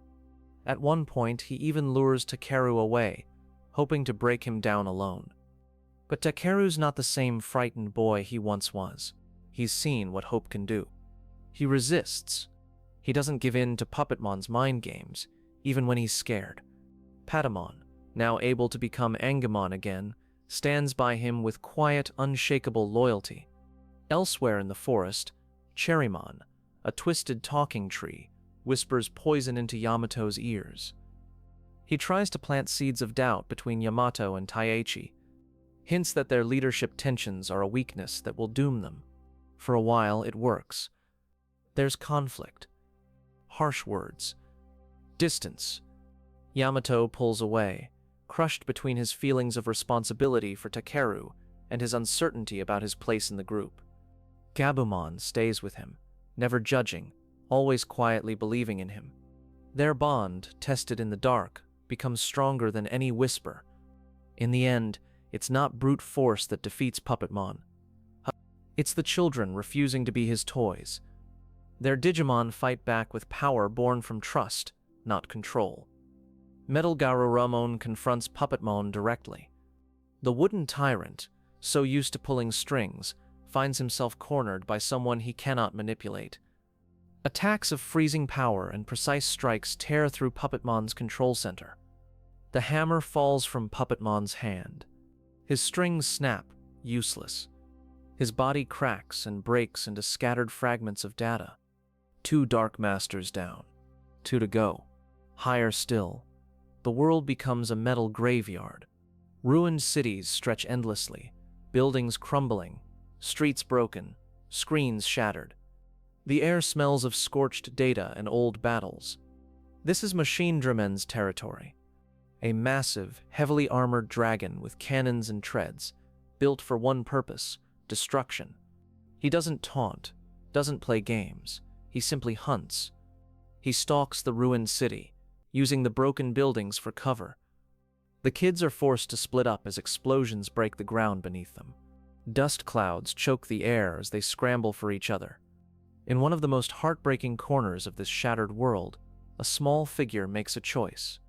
Chumon, often seen as weak or cowardly, stands in the path of a blast meant for the kids. He throws his tiny body between them and the attack. The explosion tears through him. He falls, smiling faintly, having finally done something he believes mattered. The kids cry out, realizing that courage can come from the unlikeliest places. MetalGreymon's reign ends not because of brute strength alone, but because the kids refuse to be crushed beneath his oppression. Greymon faces him in the ruins, using speed and precision over raw force. He dives beneath MetalGreymon, striking at the seams between his metal plates. Blow by blow, Greymon dismantles him from within. The machine dragon collapses, explosions ripping through his core. His data scatters across the ruined city like sparks from a dying engine. 3 down, 1 left. The final stretch of Spiral Mountain is a bizarre, twisted carnival of floating platforms and impossible architecture. Staircases that go nowhere, balconies suspended over nothing, flagstones hovering in midair. It's chaotic, theatrical, and unpredictable. Piedemon's domain. A clown-like warrior with a jester's smile and a swordsman's deadly grace. He's not just strong, he enjoys the game. He turns the world into his stage and the kids into his props. He uses tricks, illusions, and terrifying magic to overwhelm them. At one point, he flicks his hand and transforms several of the kids in Digimon into small dangling keychains. Their lives, their journeys, their hopes, reduced to trinkets. For a moment, despair feels close, but even here, in this absurd nightmare, small acts of courage persist. Takeru and Hikari, the youngest, refuse to break. They push forward even when everything seems lost, clinging to each other and to their partners. Angemon and Angemon fight with tireless determination. Their light exposes Piedemon's illusions, tearing away the masks he hides behind. Bit by bit, the keychains are recovered, their friends restored. The final push against Piedmon is a team effort. Greymon and MetalGreymon hold him back physically, blades and claws ringing against his swords. Magnon Gennai. Angemon's evolved form unleashes the Gate of Destiny, a swirling portal of holy light. Tiberian laughs even as the gate opens beneath him, refusing to show fear. But the gate doesn't care about performance. It pulls him in, consuming his dark data and sealing him away. The last Dark Master is defeated. Spiral Mountain stands bare. No rulers, no overlords, just a strange, quiet stillness at the top of a broken world. But something remains, something beneath, something that has been there all along, under every fight and every villain. The ground splits. Pieces of Spiral Mountain crack and fall away, revealing a dark, churning void beneath. From that void, a new shape rises, jagged, chaotic, full of all the discarded pieces of despair and failure. Apocalymon. He is not like the others. He is not a tyrant ruling land or a general commanding armies. He is the embodiment of everything that never got a chance to be. He tells them what he is. A Digimon born from the data of destroyed, incomplete, rejected forms. A collection of things the digital world chose not to keep. His voice is bitter, aching, wrapped in mockery. He looks at the Digidestined and their partners and sees only proof that the world chose them over him. If he can't belong, he decides, then no one will. His first attack is overwhelming. He doesn't just strike their bodies, he strikes their hope. He unleashes a power that destroys their tags and crests, shattering the physical symbols they've worked so hard to find. Pieces of those emblems scatter into nothingness.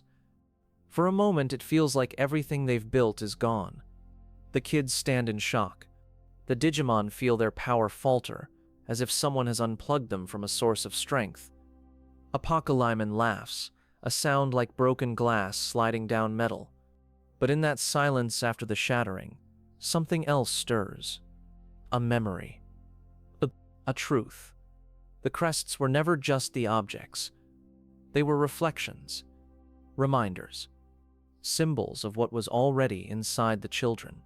Taiichi's courage didn't come from the crest. The crest came from his courage. Same for Sora's love, Yamato's friendship, Kaoru's knowledge, Mimi's sincerity, Joe's reliability, Takeru's hope, and Hikari's light. One by one, they realize it. The world shakes, but inside, they grow steady. They've proven who they are too many times for one attack to erase it. Their digivices respond, not to metal crests or carved tags, but to the living, breathing hearts that carried those qualities all along. Light bursts from each digivice. It travels to each partner Digimon, rekindling their power in a way that no object ever could. MetalGreymon and MetalGreymon rise again, flanked by their ultimate-level friends. They face Apocalymon not as victims of his bitterness, but as witnesses to their own growth. They've lost things. They've made mistakes. They've watched friends fade into data. But they kept going. Not because they were chosen, but because they chose to. Apocalymon hurls everything at them. Attacks that mimic past enemies, blasts that mirror old traumas and battles. Each one is answered, not with fear, but with resolve. The final clash isn't flashy in the way the earlier battles were. It's cleaner, more focused. MetalGreymon and MetalGreymon strike at his core, guided by the strength of all 8 crests: courage, love, friendship, knowledge, sincerity, reliability, hope, and light. The others lend their power, supporting, protecting, filling the gaps. Apocalymon screams as his form fractures. He doesn't just break, he releases. The void collapses. The fragments of Spiral Mountain begin to fall back into place, not as a twisted monument, but as a world healing itself. Sky, land, sea, all of it reasserts its shape. The digital world stabilizes. For the first time since the children arrived, it feels calm, like the end of a long storm, when the air is finally safe to breathe. They stand together on a gentle hillside, not high or dramatic, just peaceful. Grass ripples around their ankles. The sky is a clear, soft blue. Their Digimon partners stand in front of them, not as warriors preparing for battle, but as friends, faces relaxed, eyes quiet. That's when Gennai appears one last time. He explains gently that the gate between worlds is closing. The stable connection that allowed the kids to travel back and forth won't last forever. Soon, they'll have to go home. To Odaiba. To school, to families, to summer days without Digimon. The kids take it in slowly. It's not a shock, exactly. Somewhere deep down, they always knew this might happen. But knowing doesn't make it hurt less. There's a train waiting nearby. A familiar sight, train tracks stretching off toward a bright horizon. The digital world's way of giving them a path home. One by one, they step closer to their partners. The goodbyes are not neat or tidy. They're messy and human. Taichi hugs Agumon tightly, his usual grin faltering. Agumon tells him he'll keep getting stronger, even when Taichi isn't there to see it. They promise each other that this isn't the end, not really. Yamato kneels beside Gabumon, hand resting in his fur. Gabumon has been there every time Yamato doubted himself, every time he pushed people away. He thanks him quietly, sincerely, for never letting go. Sora holds Pyomon close, words tangled with tears. Pyomon tells her that love isn't just about worrying. It's about believing that the people you care about will keep going, even when you're not right beside them. House Hero and Tentamon have a different kind of goodbye. They talk about data, systems, and upgrades even through the emotion. Underneath the technical babble is something deeper, a shared curiosity about the world that will keep them connected no matter where they are. Mimi cries openly into Palmon's leaves, mascara smudging, voice wobbling. Palmon doesn't tell her to stop. She just holds her, reminding her that sincerity means feeling everything fully, even the sad parts. Joe straightens his glasses, trying to say something responsible and composed to Gomamon. Gomamon cuts him off with a joke, then grins and tells him he's the bravest scaredy cat he's ever known. Joe laughs, and in that laugh is all the relief and gratitude he can't quite put into words. Tekeru clings to Patamon, afraid that if he lets go, Patamon will vanish again. Patamon reminds him of Primary Village, of rebirth, of hope that doesn't die even when forms do. They both know their bond is stronger than any distance. Kari kneels in front of Gatomon, touching her forehead gently. Gatomon has fought in darkness longer than any of them. Now she finally gets to rest in light. Hikari's crest glows faintly, as if to say, "I'll carry you with me." The train waits. The doors stay open, patient and quiet. The digital world is not pushing them out. It's letting them choose when to step away. Eventually, together, they do. They board the train. They look out the windows one last time. The Digimon stand on the hillside, waving, smiling. Some with tears in their eyes, others with confident grins. The train begins to move, rails humming under its weight. The landscape slowly slips away. Fields, sky, familiar shapes growing smaller. The kids press their hands to the glass. No one says goodbye. Not really. They say, "See you later. Until next time, I'll never forget you." Because deep down, they know the truth. The digital world is never truly gone. It exists somewhere just beyond the screen, just beyond the summer air, just beyond a quiet moment before sleep. The train emerges into the real world's tracks. Odaiba's skyline appears, calm and familiar. The children step off, slightly older in ways their families will never fully see. Life goes on. School, chores, family dinners, ordinary days. But at night, when the sky is clear and sleep is close, they can still feel it. Waves on a digital shore. Wind through pixelated trees. The distant sound of a partner's voice calling their name. And as you lie there, listening to the end of their first adventure, you can hold that feeling too. That somewhere, in a world made of data and dreams, a group of kids and Digimon are still resting on a peaceful hillside. The danger has passed, the sky is clear, and the hardest goodbyes have already been spoken. The summer of Digimon Adventure never really ends. It just settles, gently, into memory. The kind you can always go back to when you close your eyes. Breathe slowly, and drift into sleep.